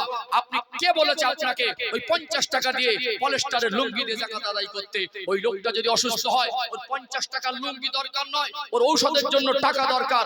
ওই মাটা যদি বেওয়া হয়, ওর একটা এতিম বাচ্চা আছে, ওই মেয়েটা রোজগার করতে পারে না, তাহলে ওর বাচ্চার লেখাপড়া শেখার জন্য টাকা দরকার, কিতাব দরকার, পোশাক দরকার। আপনি সেটা কিনে দেন, কিন্তু আপনি একটা লুঙ্গি বা একটা জামা দিচ্ছেন বা একটা প্যান্ট দিচ্ছেন, সেটা মানুষ পরাতো দূরের কথা, কুকুরকেও পরানো যাবে না।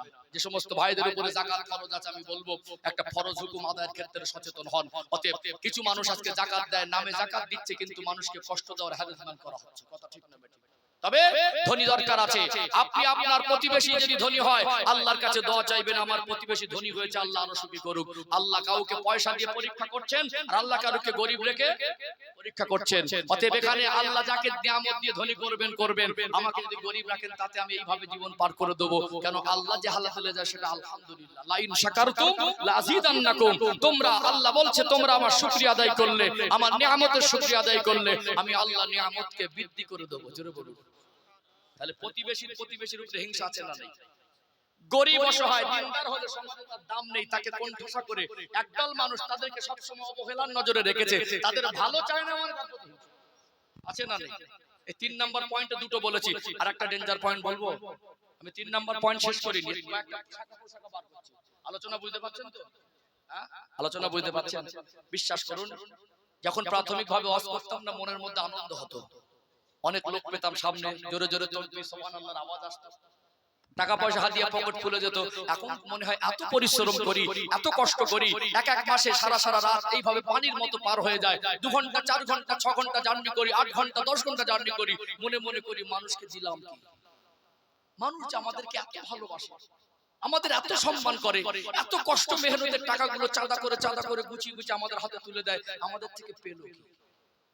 একটা হলো শ্রোতার মন জয় করা, আর একটা হলো শ্রোতার হক আদায় করা।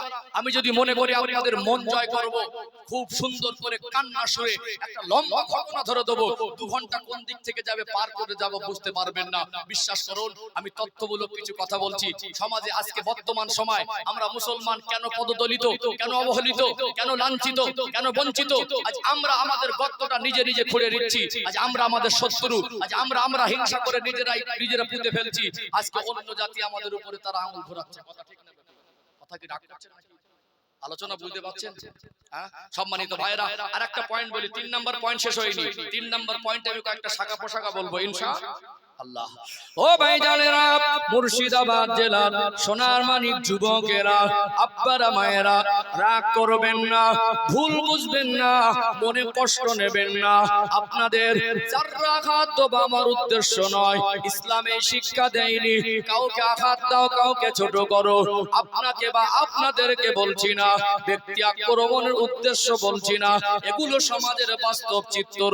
বলুন তো দেখি, বর্তমান সময় কিছু কিছু মানুষ আছে দেখবেন, এদের বাইরের রূপ একরকম আর ভিতরের রূপ একরকম। হিংসা করতে করতে হিংসা এমন একটা মারাত্মক পর্যায়ে পৌঁছে গিয়েছে, এখন সাধারণ মানুষ আলেমদের উপরে হিংসা করে কি করে না। একটু খুলে আপনাদের বুঝিয়ে দেই, দেখবেন প্রত্যেকটা স্তরে ভালো মন্দ মিশে আছে না নেই। নেতাদের মধ্যে সবাই খারাপ না, ভালো খারাপ আছে না নেই। ডক্টরদের মধ্যে সবাই খারাপ না, ভালো খারাপ আছে। ব্যবসায়ীদের মধ্যে সবাই খারাপ না, ভালো খারাপ আছে না নেই। কেউ ধোঁকা দেয় না, আবার কেউ মাল বিক্রির সময় ধোঁকা দেয়। আলেমদের মধ্যে সবাই ভালো বলা যাবে না, এর মধ্যে কিছু বদচরিত্রের আলেম আছে না নেই। গাছে যখন হয় সব আমটা ফ্রেশ হয় না, 2-4টে বেকার পোকা হতে পারে। মুর্শিদাবাদ জেলার জমিনের মাটিকে আল্লাহ দয়াময় উর্বর করে দিয়েছেন, চাষের উপযোগী করে দিয়েছেন। ধান যখন চাষ করেন, ধানের শীষে সব ধান থাকে না, 2-4টে চিটে থাকে। প্রত্যেকটা জায়গায় দেখবেন ভালো মন্দ মিশে আছে, আছে না নেই? মনে রাখবেন, নবী আমার সোনা জবানে বললেন, আল উলামা ওয়ারাসাতুল আম্বিয়া।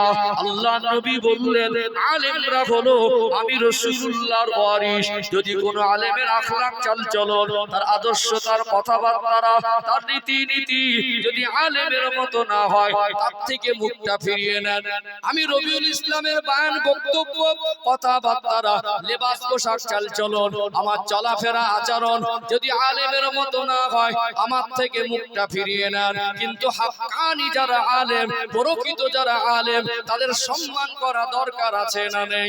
কিন্তু আমি গ্যারান্টি দিয়ে বলতে পারি, বর্তমান সময় কিছু কিছু মহল্লায় এমন একটা পরিস্থিতি, এদের কাছে হাক্কানি আলেমেরও সম্মান নেই। একটু ব্যাখ্যা দিলে আপনাদের মনের কনফিউজটা কেটে যাবে। দেখবেন কিছু কিছু মহল্লার মসজিদের ইমামের কাছে তার এমন একটা কঠিন পরিস্থিতি দাঁড়িয়ে যায় ইমামতির জায়গায়। কিছু কিছু মহল্লায় দেখবেন মসজিদটা 2 তলা 3 তলা, মসজিদে এসি, মসজিদে মার্বেল টাইলস, চকচকে ঝকঝকে, কিন্তু ইমামকে রেখেছে। ইমামের পিছনে কিছু ডেঞ্জার মুসল্লিয়ার কমিটি আছে। যত ভালো ইমাম ওদের কাছে এনে দেবেন, ওদের কাছে 2 মাস 4 মাস 6 মাস পর ইমাম খারাপ হয়ে যায়। একটা মসজিদে 10 বছরে 30-40টা করে ইমাম পরিবর্তন করে, বছরে 4টে-5টা করে ইমাম পরিবর্তন করে। যত ভালো আলেম এনে দেবেন, ওদের কাছে ভালো হতে পারবে না। এরকম কিছু ডেঞ্জার মুসল্লিয়ার কমিটি কিছু কিছু মহল্লায় আছে না নেই? আছে না? তাহলে বর্তমান সময় আমি খারাপ, আমাকে ছেড়েই দেন, ভালো আলেম কি দুনিয়া একটাও নেই? কিছু কিছু গ্রামের যা মানুষের চিন্তাধারা, যত ভালো আলেম এনে দেবেন, ওদের কাছে ভালো হতে। মুসল্লিগুলোর ক্যাপাসিটি কি দেখে মনে হয় ফারিস্তা। হুজুরকে বলবো, আসসালামু আলাইকুম হুজুর, আপনার গলাটা খুব ভালো। হুজুর, জুমার দিন আপনার বয়ানটা না খুব ভালো লেগেছিল। হুজুর, আপনার না ওয়াজ শুনতে ভালো লাগে, আপনি দোয়াটা করলেন, মানুষ কেঁদে ফেলেছে সামনে। ওই লোকটা পিছন থেকে গিয়ে লোকের কাছে হুজুরকে পচানোর চেষ্টা করে। এরকম কিছু ডেঞ্জার মুসল্লি আছে না নেই? আছে না? একজন মানুষ চাকরিজীবী, যার বেতন 50,000 টাকা প্লাস, সরকার যদি 10,000 টাকা বাড়ায়, নেবে কি নেবে না? ঠাকুর দেন না। ও কোনোদিন বলবে না আমার 50,000 চলে যাচ্ছে, এই 10,000 প্রত্যেক মাসে মাসে আমি একটা এতিম বাচ্চাকে পড়াবো, দেবে? দেবে? এই দায়িত্ব যদি প্রত্যেকটা চাকরিজীবী নিত, আমাদের গ্রামের এতিম বাচ্চারা হালে ডালে ঘুরতো না, এরা এইরকম ছেঁড়া পোশাকে ঘুরতো না। কিন্তু ইমামের যখন ৫,০০০ বেতন, ইমাম সাহেব বললো আমি তো অনেকদিন ধরে রয়েছি, আপনারা আমাকে ভালোবাসেন, আপনাদের ভালোবাসা ছেড়ে যেতে পারছি না, একটু বেতনটা ৫,০০০ চলে না, ৬,০০০ চলে না, ১,০০০ বাড়ানো যায় না? যখন কমিটি মিটিং ডাকলো বললো ১,০০০ ইমামের বেতন বাড়ালে ভালো হয়। একজন চাকরিজীবী বলছে এই থাক, পরের বছর দেখা যাবে। আমি কোন গ্রামকে মেনশন করে বলছি। বর্তমান সমাজের যেটা চিত্র, বর্তমান সময়ে যারা প্রকৃত নবীর ওয়ারিস, যাদের আমল আখলাক, যাদের ইলম, যাদের লেবাস পোশাক, যাদের আচরণ, যাদের জিন্দেগিটা একজন আলেমের পর্যায়ে, ওই রকম আলেমও আমাদের কিছু কিছু সমাজে মহল্লায় তারা নিরাপদ নয়। তাহলে আমাদের কাছে বর্তমান সময়ে হাক্কানি আলেমরাও নিরাপদ? ভালো মানুষ, সৎ মানুষ, নিরীহ মানুষ, গরিব মানুষ তারাও নিরাপদ নয়। এমনকি আমার প্রতিবেশী তারাও আমাদের কাছে নিরাপদ নয়। উঁচু হতে যাচ্ছে, পিছে নামানোর চেষ্টা করছে। তাহলে হিংসা আছে না নেই? আছে না নেই? ৩ নাম্বার পয়েন্ট বুঝতে পেরেছেন? বুঝতে পেরেছেন? ৩ নাম্বার পয়েন্টে ৩টে কথা বলেছি। কটা কথা বলেছি? প্রথমে বলেছি ভাই ভাই হিংসা, তারপরে বলেছি যায় যায় হিংসা, আর ইমামের প্রতি কিছু ডেঞ্জার মুসল্লি আর কমিটির হিংসা, আলেমদের প্রতি এবং গরিবদের প্রতি একদল মানুষের হিংসা, এবং প্রতিবেশীর হিংসা। এই হিংসাগুলো আছে না নেই? আছে না? তাহলে আমরা উপর থেকে ফ্রেশ হলেও আমাদের ভিতরটা অতটা পরিষ্কার। কিন্তু বেইবাড়ি যখন যাবে, চার দোকানে বসে ঠাঙের উপরে পা তুলে দেবে, গল্প করবে, দেখে মনে হবে অ্যাডভোকেট বসে আছে। কি গো, মনে হবে খুব জ্ঞানী, কুটুম বাড়ি গিয়ে ভাবনা, কুটুম বাড়ি গিয়ে খুব জ্ঞানের কথা বলে, মনে হবে ভীষণ ব্যাপার। কিন্তু লোকটার গ্রামের লোক জানে খাতারনাক জিনিস। লোকটার গ্রামের লোক জানে ও কি মারাত্মক পয়সা, ওর স্ত্রী জানে, ওর ছেলেরা জানে, ওর প্রতিবেশী জানে। এটা আমাদের বাইরের রূপ একরকম, ভিতরের রূপ একরকম। আল্লাহ রাব্বুল আলামিন এই জন্য বলছেন ওয়ালা তামুতুন্না ইল্লা ওয়া আনতুম মুসলিমুন, মরতে যদি হয় পরিপূর্ণ মুসলমান না হয়ে মৃত্যুবরণ করো না। আর ভিতরের রূপ ভয়ঙ্কর হবে। বাইরে অভিনয় করে মানুষের কাছে ভালো সেজে ঘুরবো, আল্লাহর কাছে ভালো হওয়া যাবে না। আলোচনা করতে পারছেন? একটু নবীর শানে দরুদ শরীফ না পড়লে মজলিসের হক আদায়, আল্লাহর রহমত পাওয়া যাবে না। দরুদ শরীফ পড়ে নিয়ে আমি 3টে রোগ বলেছি, 3টে পয়েন্ট, আর 2টো পয়েন্ট বলবো ইনশাআল্লাহ। শুধু রোগ বলবো না, সাথে কি বলেছিলাম? ঔষধও 3টে বলেছি। ঔষধ দিয়ে শুধু দোষ বর্ণনা করে গেলে কেমন একটা বেনসাফি লাগে। একটু তাকবীর দেব, দরুদ শরীফ পড়ে নিয়ে ইনশাআল্লাহ ইসলামিক জীবন ব্যবস্থা আমাদের কি শিক্ষা দিল আর আমরা কোন পথে চলছি। আজকে আমরা শুধু বলছি উন্নতি হয়েছে, বিশ্বাস করুন গাড়ি বাড়ির উন্নতি হয়েছে, আমাদের ভিতরের মনুষ্যত্বের উন্নতি করতে আমরা পারিনি। ঘর বাড়ি চকচকে, জামা কাপড় চকচকে ঝকঝকে করেছি, আমাদের ভিতরে চিন্তাধারাটা নম্র ভদ্র আর আল্লাহর পছন্দের মতো করতে পারিনি। আমি ইসলামিক জীবন ব্যবস্থা কত সুন্দর, ইসলাম আমাদের কোন রাস্তা দেখিয়েছে আর বর্তমান আমরা কোন রাস্তায় চলছি, এই পার্থক্যটা বুঝিয়ে দেবো যাতে আমাদের ভালো হওয়ার মতো মানসিকতা তৈরি হয় ইনশাআল্লাহ। একটু দরুদ শরীফ পড়ে নেব, তাকবীর দেব, আবার ফিরে আসবো ইনশাআল্লাহ। একটু তাকবীর দাম তো, নারী তাকবীর। কারণ আমি খুব নগণ্য ছোট মানুষ, আমি প্রায় জায়গায় বলি ওয়াজ করার যোগ্যতা আমার নেই। মানুষ ভালোবেসে ডাকে, আল্লাহ আমাকে প্যান্ট শার্ট পরে ঘোরাতে পারতো। আমার কিছু সেই স্কুলে পড়ার, স্কুল লাইফে যে বন্ধু বান্ধব রয়েছে তারা ব্যবসা বিজনেস করে, তারা প্যান্ট শার্ট পরে ঘোরে, তাদের দাড়ি চাচা মাথা থেকে পা পর্যন্ত দেখি, আর আমি ভাবি যে একটা সময় আমি এদের সঙ্গী ছিলাম। ও আরেক লাইন, আমি আরেক লাইন। আল্লাহ হয়তো দুটো দিনের কথা আমাকে বলাচ্ছেন, এইটুকু আমি আল্লাহর কাছে শুকরিয়া আদায় করে আল্লাহর কাছে বলি, আল্লাহ আমি যেন এই ওয়াজ নসিহত করতে গিয়ে যেন আপনার কাছে আমি আসামি হয়ে না যাই, এইটুকু আল্লাহর কাছে আমিও দোয়া করি। আপনারা আমার জন্য দোয়া করবেন, এই ওয়াজ নসিহত করতে গিয়ে যেন এই ওয়াজ নসিহতের আমার আসামি হওয়ার কারণ যেন না হয়। বিশ্বাস করুন আঘাত দেওয়া উদ্দেশ্য নয়। কষ্ট করে বসে আছেন, আর আমার পরে পরে দুজন সেই রকম যোগ্য ব্যক্তি, তাদের পরিচয় আপনারা সবাই জানেন, অতএব হ্যাম্পিলে পোস্টারে দেখেছেন, আপনি জানেন যতটুকু, আমি তার থেকে মনে হয় কম জানি। যে দুটো ব্যক্তি আছেন নিশ্চয়ই তারা অনেক বড় মাপের মানুষ, অতএব তারা যদি এসে দেখেন মাঠ ময়দান খালি, তাদের ধারণাই হবে হুজুর হয়তো কি ওয়াজ করে গেল, মাঠ ময়দান খালি করে দিয়ে নেমে গেল নাকি। কিন্তু ওটা কি বাস্তবতা? এখন রাত ভারী হলে মানুষ থাকতে চায় না। তবে বিশ্বাস করুন আজকে এত ভালো লাগছে আপনাদের কুড়ুলডাঙ্গা গ্রামে, এটা একটা ঐতিহ্য। রাত ভারী হওয়ার পরে যেটা আমার সন্দেহ হচ্ছিল লোক চলে যায় কিনা, আস্তে আস্তে লোক চলে যায় কিনা, আলহামদুলিল্লাহ এখন পরিবেশ শান্ত আছে, আলহামদুলিল্লাহ বলেন। থাকবেন তো নাকি ইনশাআল্লাহ? হ্যাঁ ইনশাআল্লাহ বলেন, ইনশাআল্লাহ। একটু তাকবীর দেন, নারে তাকবীর, আরেকটু জোরে নারে তাকবীর, নারে রিসালাত, নারে তাকবীর। একটু মহব্বতে দরুদ শরীফ, আল্লাহুম্মা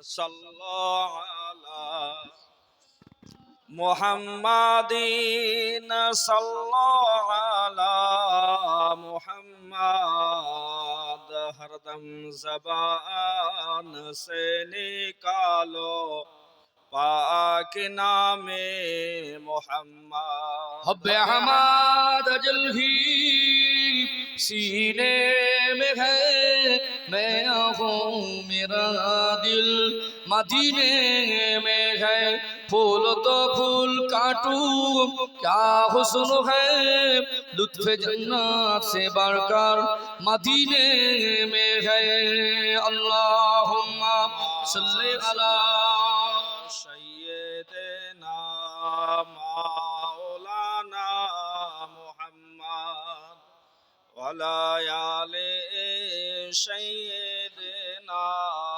मौलाना मुहम्मद इन हवाओं से कह दो न आए इधर मुझको खुशबू की कोई जरूरत नहीं जिनकी खुशबू से महका सारा जहां खुशबू मदीने में मौजूद है अल्लाहुम्मा सल्ली अला सय्यदना मौलाना मुहम्मद वाला आले सय्यदना मौलाना मुहम्मद একটু জিকির করেন লা ইলাহা ইল্লাল্লাহ লা ইলাহা ইল্লাল্লাহ লা ইলাহা ইল্লাল্লাহ মুহাম্মাদুর রাসূলুল্লাহ আল্লাহুম্মা সাল্লি আলা सय्यदना मौलाना मुहम्मद वाला आले मौलाना मुहम्मद সম্মানিত উপস্থিতি প্রিয় ভাইরা একজন ভাই আমার কাছে অনুরোধ করেছেন যে শ্রোতাদের মধ্যে একজনা যে কোনো একজন আল্লাহর ওলি সম্পর্কে আলোচনা শুনতে চেয়েছেন আসলে আমার আলোচনার বিষয়বস্তু থেকে হিংসা বেঁচে নিয়েছি তারপরেও আমি আমার রুটেই চলি নামাজ সম্পর্কে 2 ঘন্টা নামাজ সম্পর্কে বললে বিভিন্ন তথ্য জানা যায় না যেমন হিংসা সম্পর্কে আগে পিছে বলা যায় তো দেখছি আমি আমার আলোচনা যতটুকু আগে বাড়ি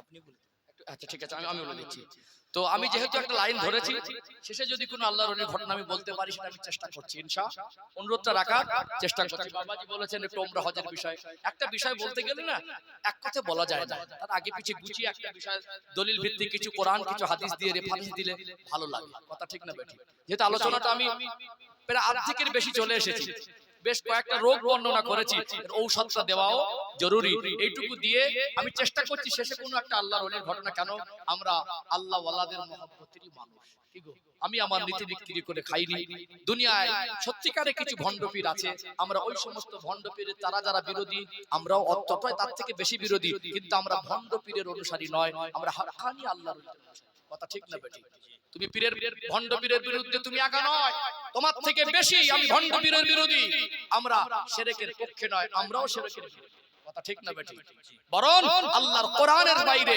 আমরা চলতে চাই না আল্লাহ যেটাই বলেছেন যেটা তুমি পড়েছো ওটা আমরাও পড়েছি যেটা তুমি জানো ওটা আমরাও জানি অতএব আমরা হাক্কানি ওলিদের আজও মানছি আগামীতেও মানবো যারা ভণ্ড পীর তোমরা তারা বিরোধী করছো মনে করো না আমরা ভণ্ড পীরের অনুসারী আমরাও তাদের বিরোধী করি বরং তোমাদের থেকে বেশি কথা কি বুঝতে পারছেন ইনশাআল্লাহ আমি চেষ্টা করছি শেষে কিছু বলা যায় কিনা তবে আশপাশ এলাকা থেকে কুরুলডাঙ্গার আশপাশ দূর দূরান্ত থেকে যারা এসেছেন তাদের জন্য কমিটি ভাইদের তরফ থেকে খাওয়া দাওয়ার ব্যবস্থা একটা অ্যারেঞ্জমেন্ট করাই আছে আপনারা না খেয়ে থাকবেন না আপনারা হয়তো আজকে আশা করে এই গ্রামে আসলেন গ্রামের মানুষ আপনাদের জন্য একটু তাবর একটু আপনাদের মেহমানদারির জন্য রেখেছেন অনেকে খেয়ে এসেছেন না খেয়ে এসেছেন যদিও খেয়ে এসেছেন তারপরে খেতে মন চাইলে যেতে পারেন খাওয়ার ব্যবস্থা আছে খাওয়া দাওয়া চলছে ওখানে খেয়ে নেন আবার এসে বসেন ইনশাআল্লাহ যাই হোক আমি তো আমার আলোচনার গতিতেই চলছি রুটটা কি চেঞ্জ করে দেবো ওইটা একটু আগে বাড়বো আরেকটু আগে বাড়ি না ইনশাআল্লাহ আরেকটু এভাবে চলছিলাম আর একটু আগে বাড়ি শেষের দিকে ইনশাআল্লাহ দেখছি কোন পথে আসা যায় ইনশাআল্লাহ।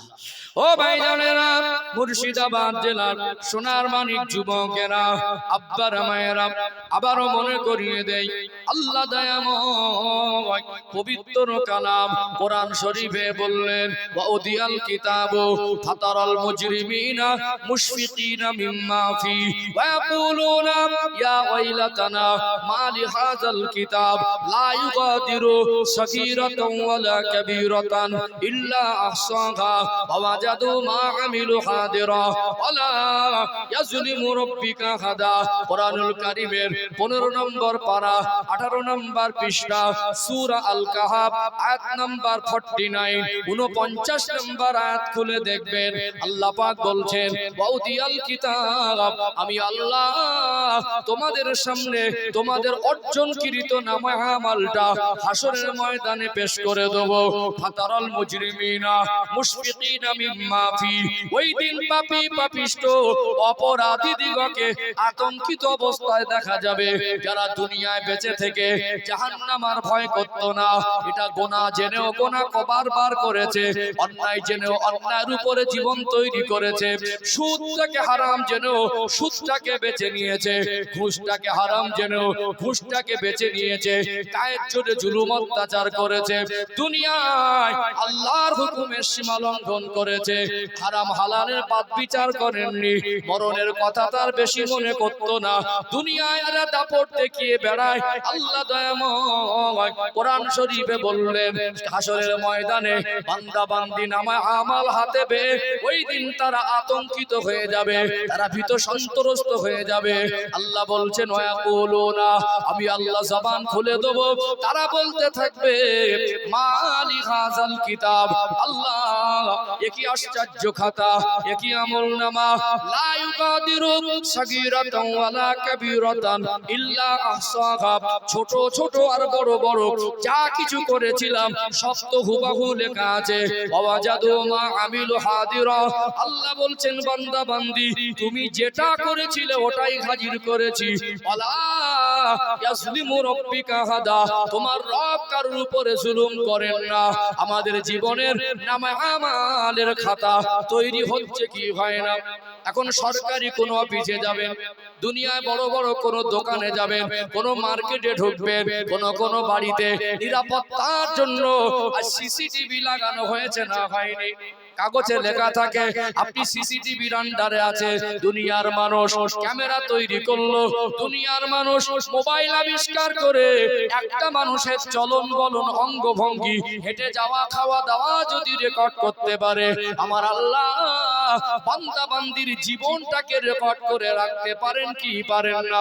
দুনিয়ার মানুষের ক্যামেরায় বাইরেটা রেকর্ড হতে পারে, আমার আল্লাহ একটা বান্দার অন্তরের অন্তরস্থলের খবর রাখেন। আপনার নফসের যে গোনাহ, আপনার মনের মধ্যে যে গোনাহ, আপনার মনের মধ্যে লুকানো ভয়ঙ্কর চরিত্র, ওটা দুনিয়ার ক্যামেরায় যদি না ধরা পড়ে আল্লাহর ক্যামেরায় ধরা পড়বে কি পড়বে না?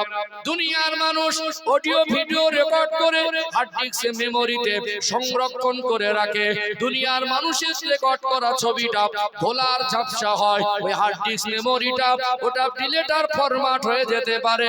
আল্লাহ দয়াময় বান্দা বান্দির অর্জনকৃত নামায়ামালের খাতা আমার আল্লাহ এমন ভাবে তৈরি করছেন ওটা ডিলেটার ফরম্যাট হবে না।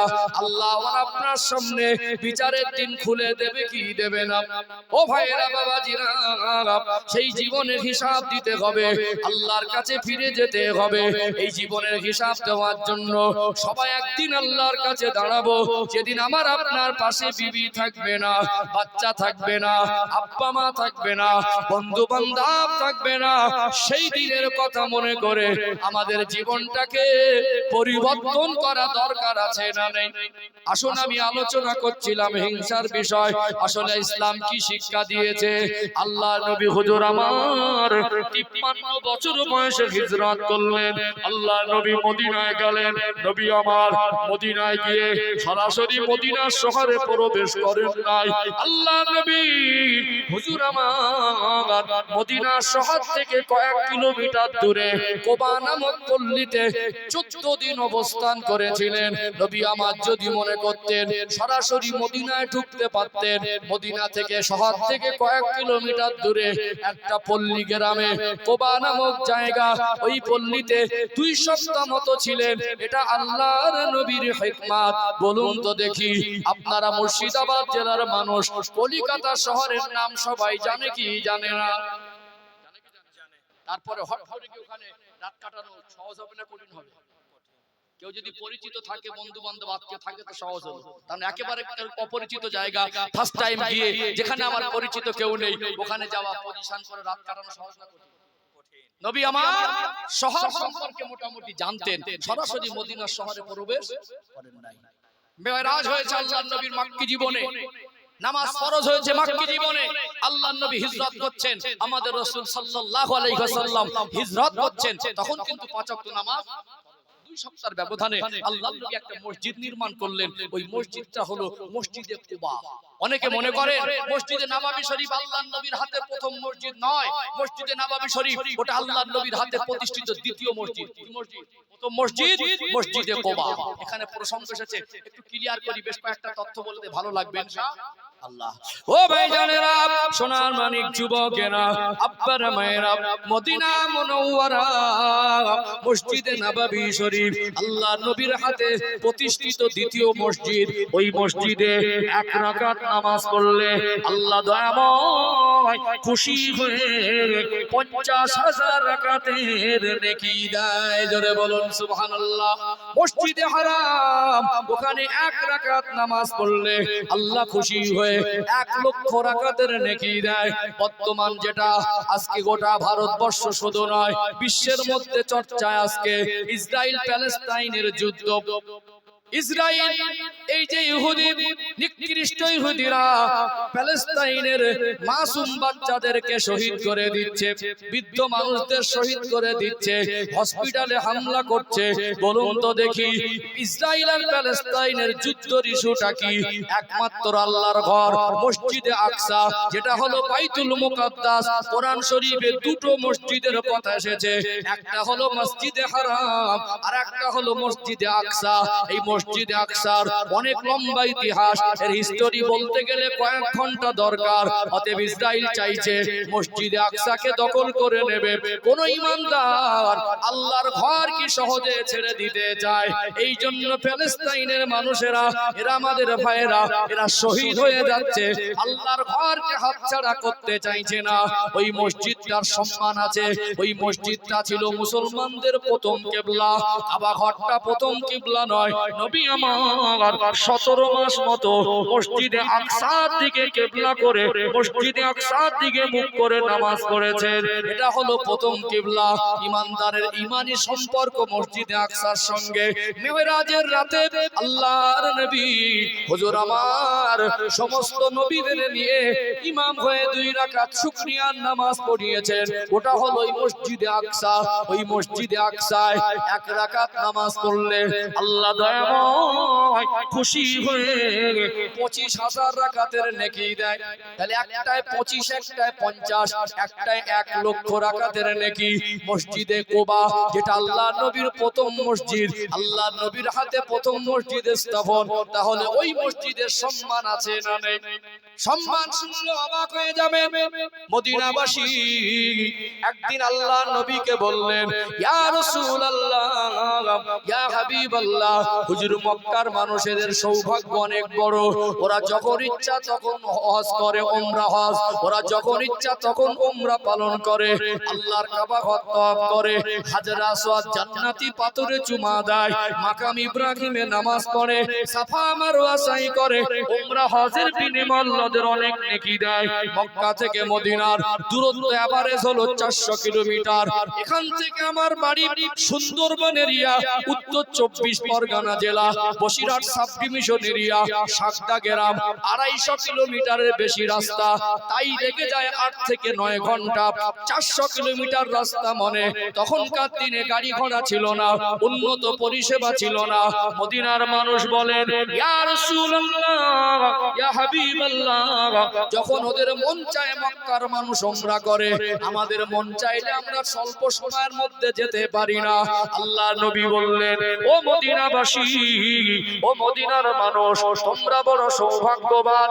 মক্কার মানুষ কাবাকে পেয়েছে, আর মদিনার মানুষ তাদের নবীকে, আল্লাহ রাসূলকে তারা পেয়ে গেছে।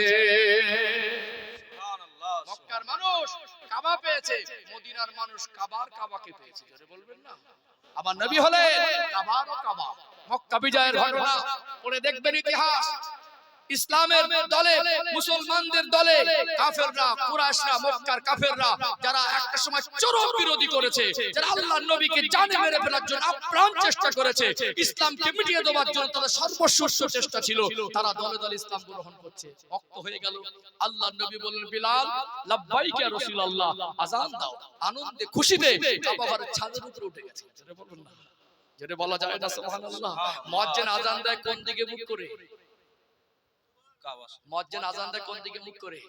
পশ্চিমটা উদ্দেশ্য নয়, আল্লাহর কাবার দিকে মুখটা করা উদ্দেশ্য।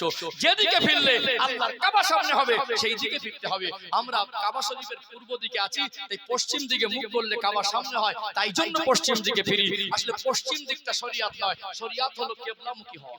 মুয়াজ্জিন আযান দেয় কিবলামুখী হয়ে, ইমাম নামাজ পড়ায় কিবলামুখী হয়ে, আমরা নামাজ পড়ি কিবলামুখী হয়ে। বলুন এখন বেলাল কাবা ঘরের ছাদে কোন মুখে আযান দেবে? আযান দিতে থেমে গেলেন, ইয়া রাসূলুল্লাহ, ইয়া হাবিবাল্লাহ, আমি বেলাল আযান দেই আল্লাহর কাবার দিকে মুখটা করে, আমি তো কাবা ঘরের ছাদে, আযানটা দেব কোন দিকে মুখ করে? আল্লাহর নবী মুস্কে হেসে বলেছিলেন, বেলাল আজকে তুমি আযানটা তোমার রাসূলুল্লাহর দিকে মুখ করে দাও। সুবহানাল্লাহ। নারে তাকবীর, আল্লাহু নারে তাকবীর। আল্লাহু ও ভাইজানেরা, মুর্শিদাবাদ জেলার সোনার মানিক যুবকেরা, আব্বার মায়েরা, আল্লাহর নবী বললেন, ও মদিনাবাসী, ও মদিনার মানুষ, তোমরা বড় ভাগ্যবান। মক্কার মানুষ কাবাকে পেয়েছে, আর মদিনার মানুষ কাবাকে পেয়েছে। জোরে বলুন সুবহানাল্লাহ। নবী আমার সান্ত্বনা দিলেন, ও মদিনার মানুষ, মক্কার মানুষ আমায় তাড়িয়ে দিয়েছে, ওরা আমাকে ওখানে থাকতে দেয়নি, তোমরা আমাকে বুক ভরা ভালোবাসা দিয়েছো, তোমরা আমার থাকার জায়গা দিয়েছো, তবে আল্লাহ তোমাদের নসিব খুলে দিয়েছে। আল্লাহ মদিনার শহরটাকে সম্মানী বানিয়ে দিয়েছে। মদিনার আগের নাম মদিনা ছিল না, মদিনার আগের নাম ছিল ইয়াসরিব, পরবর্তীতে মদিনা হয়েছে। মদিনাকে আমার নবীর শহর বলেছেন। আমার আল্লাহ মদিনার সম্মানটা বাড়িয়ে দিয়েছে, না দেয়নি। নবী বললেন, মদিনাবাসী, তারপরে যদি তোমাদের মনে হয় উমরা হজের নেকি দরকার, উমরা হজের সওয়াব দরকার, চলে যাবে কয়েক কিলোমিটার দূরে কোবা নামক পল্লীতে। আমি হিজরতের পর এই শহরে ঢোকার আগে 2 সপ্তাহের মতো কোবা পল্লীতে ছিলাম। ওখানে একটা মসজিদ নির্মাণ করেছিলাম, ওটা হলো মসজিদে কোবা। মদিনাবাসীকে আল্লাহর নবী বললেন, ওই কোবা মসজিদে যদি কেউ 2 রাকাত নামাজ পড়ে, আল্লাহ দয়াময় খুশি হয়ে আল্লাহ তার নামে আমলে একটা উমরা হজের নেকি লিখে দেবে। সুবহানাল্লাহ। মসজিদে কবার সম্মান আছে না নেই? কাবা শরীফে 1 রাকাত নামাজ পড়লে 50,000 রাকাতের সওয়াব, কিন্তু মসজিদে কোবা এটা আল্লাহর নবীর হাতের প্রথম মসজিদ। আমার রাসূলের ছোঁয়া লাগলেই আল্লাহ বরকত দেয়। জোরে বলুন। আজ কিছু নাদান বলে নবী আমাদের মতো, বুঝতে পারেননি, ইমানে ক্যান্সার হয়েছে, ইমানে ক্যান্সার হয়েছে। সম্মানিত ভাইরা, আমার নবী আর সাধারণ মানুষকে কোনোদিন এক পাল্লায় তুলে দেওয়া যাবে না। আমরা সাধারণ মানুষ, নবী হলেন অসাধারণ মানুষ। আমরা মানব, নবী হলেন মহামানব। জোরে বলুন না। আমাদের আকীদা, আমরা আহলে সুন্নাত ওয়াল জামাতের মানুষ, আমরা আহলে সুন্নাত ওয়াল জামাতের আকীদা হলো আমার নবী হলেন হায়াতুন নবী। জোরে বলবেন না। কিছু মানুষ, কিছু নাদান বলছেন নবী মরে গেছে, নবীর কবর বলতে হবে, মাজার বলা যাবে না। ওদের ইমানে ক্যান্সার ধরেছে। কথা কি বুঝতে পারছেন? ও ঘটনা আমি যদি আমার আলোচনার বিষয়বস্তু যেহেতু আলাদা, আমি আমার লাইন খরচ করে যাব না ইনশাআল্লাহ। যাই হোক, আমি একটু ইসলামের বিধান, মানুষের মধ্যে মায়া মহব্বত, ভ্রাতৃত্ব, ভালোবাসা, আমরা সেটা বলে হিংসা জড়িয়ে গেছি, সেটাই বোঝাচ্ছিলাম। কথা ঠিক না বেঠিক? ও ভাইজানেরা, মুর্শিদাবাদ জেলার সোনার মানিক যুবকেরা, আব্বার মায়েরা, আল্লাহর নবী কোবা নামক পল্লীতে 2 সপ্তাহের মতো অবস্থান করলেন। এবারে 2 সপ্তাহ পরে নবী আমার মদিনা শহরে প্রবেশ করছেন। গোটা মদিনাবাসী জানতে পেরে গেল, সংবাদ হয়ে গেল, আজ আল্লাহ নবী মদিনা শহরে প্রবেশ করছেন। গোটা মদিনার রাস্তা দুই ধারে বালক থেকে নিয়ে বৃদ্ধ থেকে নিয়ে মুরব্বী ছেলে মেয়ে সবাই রাস্তার ধারে দাঁড়িয়ে ভিড় করে আছে, ঘন্টাকে ঘন্টা অপেক্ষা করছে। আল্লাহ নবীর পূর্ণিমার চাঁদের মতো চমকানো চেহারাটা এক নজর কলিজা ভরে দেখবো, আল্লাহ নবীকে এক নজর কলিজা ভরে দেখবো।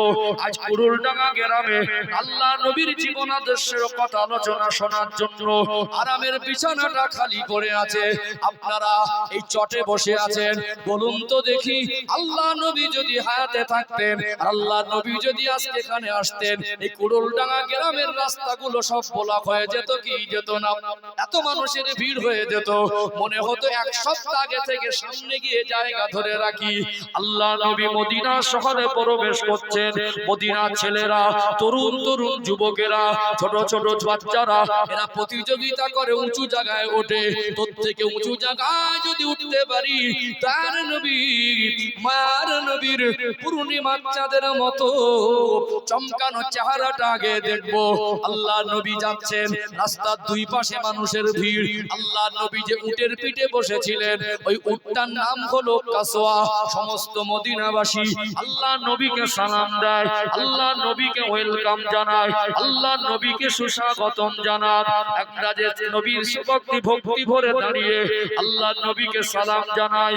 তালাআল বাদরু আলাইনা মিন সানিয়াতিল ওয়াদাই ওয়াজাবা শুকরু আলাইনা মা দাআ লিল্লাহি দাঈ। আমরা যে এই কলিগুলো পড়ি, এটা মদিনার ছেলেরা আমার নবীকে দেখে দেখে শুনিয়ে শুনিয়ে তারা কবিতা আবৃত্তি করেছিলেন। জোরে বলুন সুবহানাল্লাহ। ও ভাইরা বাবাজিরা, দুনিয়ায় আল্লাহর নবীর সম্মান আল্লাহ এত বেশি বাড়িয়ে দিয়েছেন। আল্লাহ সৃষ্টির ভিতরে শ্রেষ্ঠ, সেই নবীকে দেখার জন্য মানুষ পাগল। আল্লাহ নবীকে দেখে খুশ হয়ে গেলেন। কি ধনী কি গরিব সবাই ডাকছে, হুজুর আমার বাড়ি আসেন, আমার বাড়ি থাকবেন, আমার বাড়ি খাবেন। মদিনাবাসী জানতেন নূরের নবী, দয়ার নবী, মায়ার নবী যদি একবার আমার বাড়ি আসেন, তানার নূরানি কদমের ছোঁয়া যদি একবার আমার ঘরে পড়ে যায়, আল্লাহ দয়াময় রহমত আর বরকত দিয়ে ভরিয়ে দেবে। জোরে বলুন সুবহানাল্লাহ। কি ধনী আর কি গরিব সকলের তো মনটা চাইবে নবী আমার বাড়ি আসবেন। মন চাইবে? এখন একা মানুষ কজনের বাড়ি যাবে? আল্লাহ নবীকে আল্লাহ হিকমত দিয়েছিলেন।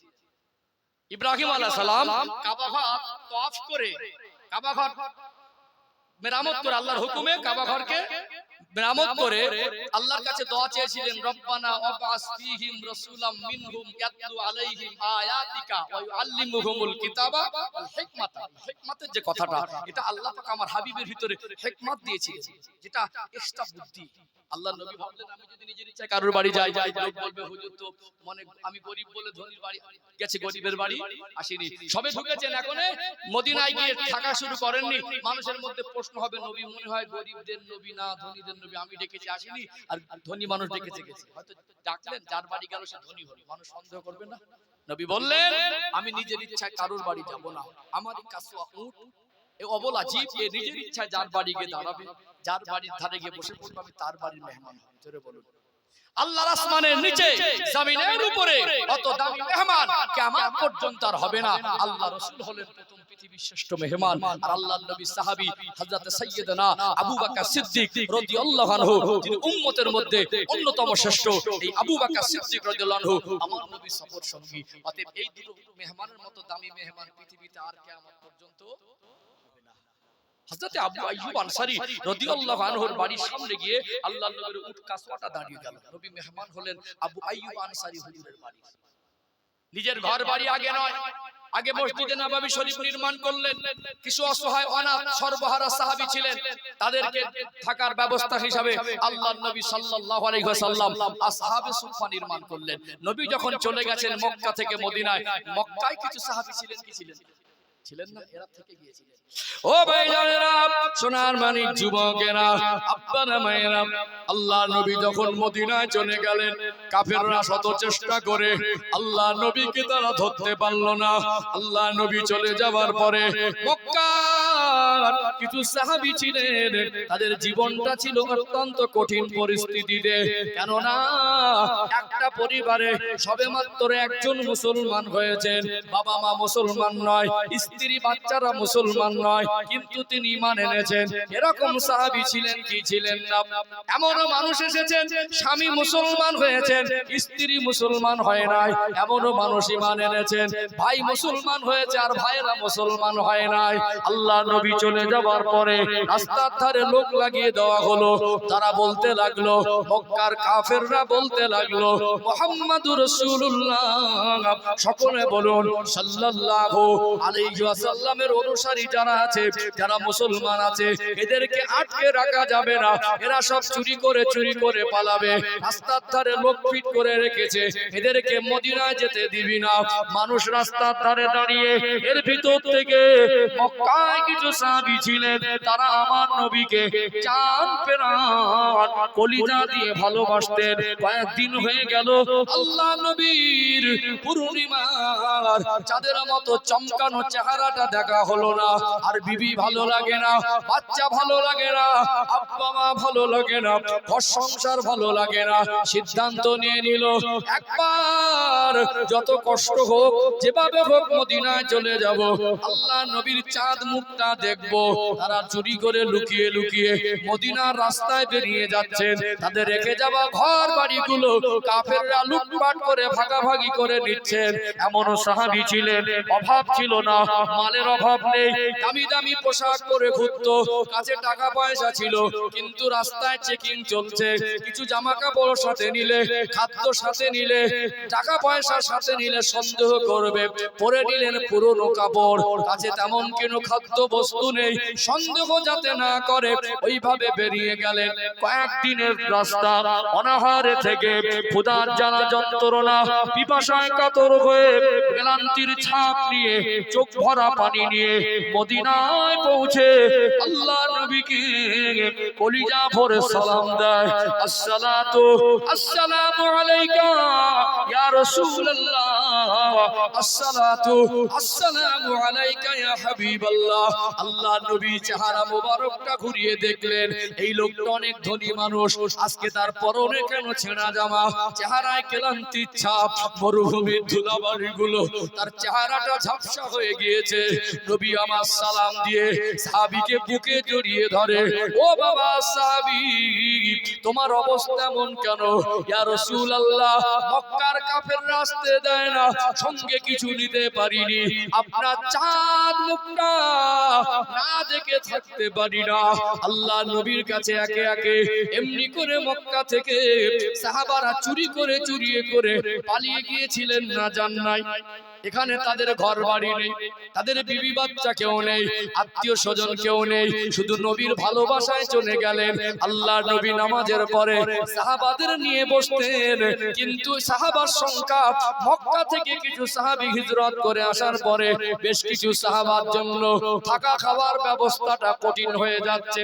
আল্লাহ দয়াময় কোরআন শরীফের আয়াত নাজিল করে দিলেন, ইন্নামাল মুসলিমুনা ইখওয়া, নিশ্চয়ই মুমিন পরস্পরে ভাই ভাই।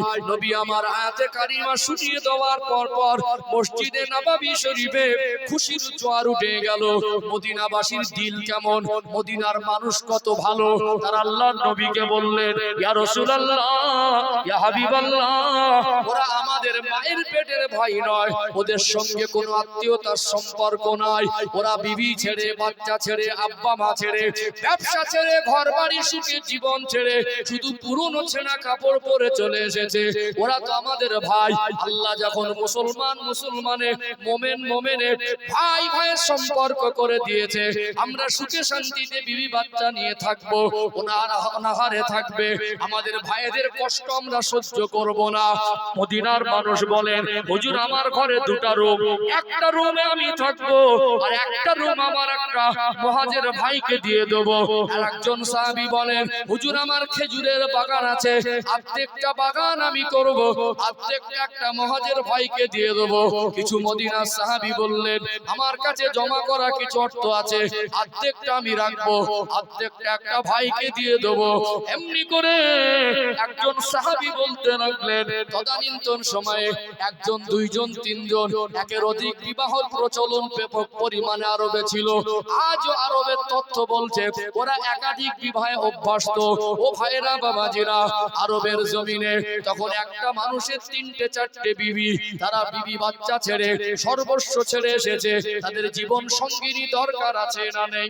আছে না নেই? কোন কোন সাহাবী বললেন, হুজুর প্রয়োজনে একটা বিবিকে আমি তালাক দিয়ে দেব, ইদ্যত পালনের পরে যেন কোন মুহাজির ভাই বিবি হিসাবে জীবন যাপন করতে পারে। কি ত্যাগ বলে নবী আমার বললেন, আসহাবিকান নুজুম বিআইয়িহিম ইক্তাদাইতুম ইক্তাদাইতুম। আমার এক একটা সাহাবা হলো নক্ষত্রের সমতুল্য। কোন একজন সাহাবার জীবন আদর্শ যদি ফলো করো, হেদায়েত পেয়ে যাবে। নবী বলেছেন, আমার সাহাবারা নক্ষত্রের সমতুল্য। মদিনাবাসী বিশ্বের মানুষকে মেসেজ দিলেন, ওরা আমাদের মায়ের পেটের ভাই নয়, কোন আত্মীয়তার সম্পর্ক ছিল না, সর্বস্ব ত্যাগ করেছে আল্লাহ রাসূলের জন্য। ওরা যখন মদিনা এসেছে, ওরা আল্লাহ যখন ভাই ভাই বলেছেন, আমরা সবটাই ভাগাভাগি করেছি। জোরে বলবেন না? আল্লাহ পাক কোরআন শরীফের আয়াত নাজিল করে আমার রাসূলকে বললেন, রাদিয়াল্লাহু আনহু ওয়ারাদু আনহু, হাবিব আপনার সাহাবারা আমি আল্লাহর সিদ্ধান্তে যখন খুশি হয়েছে, আমি আল্লাহ ওদের উপরে খুশি হয়ে গেছি। জোরে বলবেন না? সুবহানাল্লাহ। আল্লাহু আকবার। তাদের কি উদারতা, কি ত্যাগ, তাদের কি দিল, তারা সর্বস্ব ত্যাগ করে দিল। আর আমরা আজকে ভাই ভাইয়ের শত্রু। ভাই ভাইয়ের মক্কা থেকে যারা হিজরত করে সেই সময় গিয়েছিলেন, তাদের মুহাজির সাহাবী অর্থাৎ হিজরতকারী বলা হয়। মদিনার সাহাবীদেরকে আনসার সাহাবী বলা হয়। আনসার অর্থ হলো সাহায্যকারী। আমরা ভাই ভাইয়ের মাথা ফাটাচ্ছি, ভাই ভাইকে অন্য লোক দিয়ে টাকা খাইয়ে মার খাওয়াচ্ছি, ভাইকে মেরেছে, ভাই ভাইয়ের সঙ্গে ঝগড়া হয়েছে, তো বলে পোড়া করে দিলে ভালো হতো। আব্বা অসুস্থ, একটা ভাই আব্বাকে ডাক্তার দেখাতে নিয়ে যাওয়ার নাম করে রাস্তার ধারে জমিটা নিজের নামে লিখে রেখেছে। এখন ফেরেশতার মতো ঘুরছে, এখন মনে হবে আল্লাহর ওলি। একটু বয়স হয়েছে, আবার গরমের সময় আটটি কাপড়ে সাদা সাদা জামা পরে, বুঝলেন, দেখে মনে হবে একেবারে ফ্রেশ। কিন্তু ভাইদের বঞ্চিত করে আব্বাকে বুলিয়ে ফাঁকি দিয়ে, শেষ বয়সে আব্বার আর ব্রেন ঠিক ছিল না, আব্বার কাছ থেকে মানে জমিটা ভুল করে মানে চুরি করে লিখেছে, ভাই বোনকে বঞ্চিত করেছে। এরকম মানুষ আছে না? আমরা নিজের ভাইকে বঞ্চিত করছি, আর তারা তাদের পৈতৃক সম্পত্তি, তাদের নিজের অর্জন করা সম্পদ সবটাই ভাগাভাগি করেছে। মুসলমানের কি মধুর সম্পর্ক, ইসলাম কি সম্পর্ক দিয়েছে, আর আমরা কোন পথে চলছি। আর যার কারণে ঘরের মধ্যে হিংসা ঢুকে গেছে, ঘরে শান্তি নেই, এলাকায় হিংসা ঢুকে গেছে, এলাকায় শান্তি নেই। আজকে যেখানে হিংসা ঢুকে যায় সেখানে অশান্তি দেখা দেয়। সম্মানিত ভাইরা, শান্তি উঠে যায়, শান্তি, হিংসা তো খতরনাক জিনিস।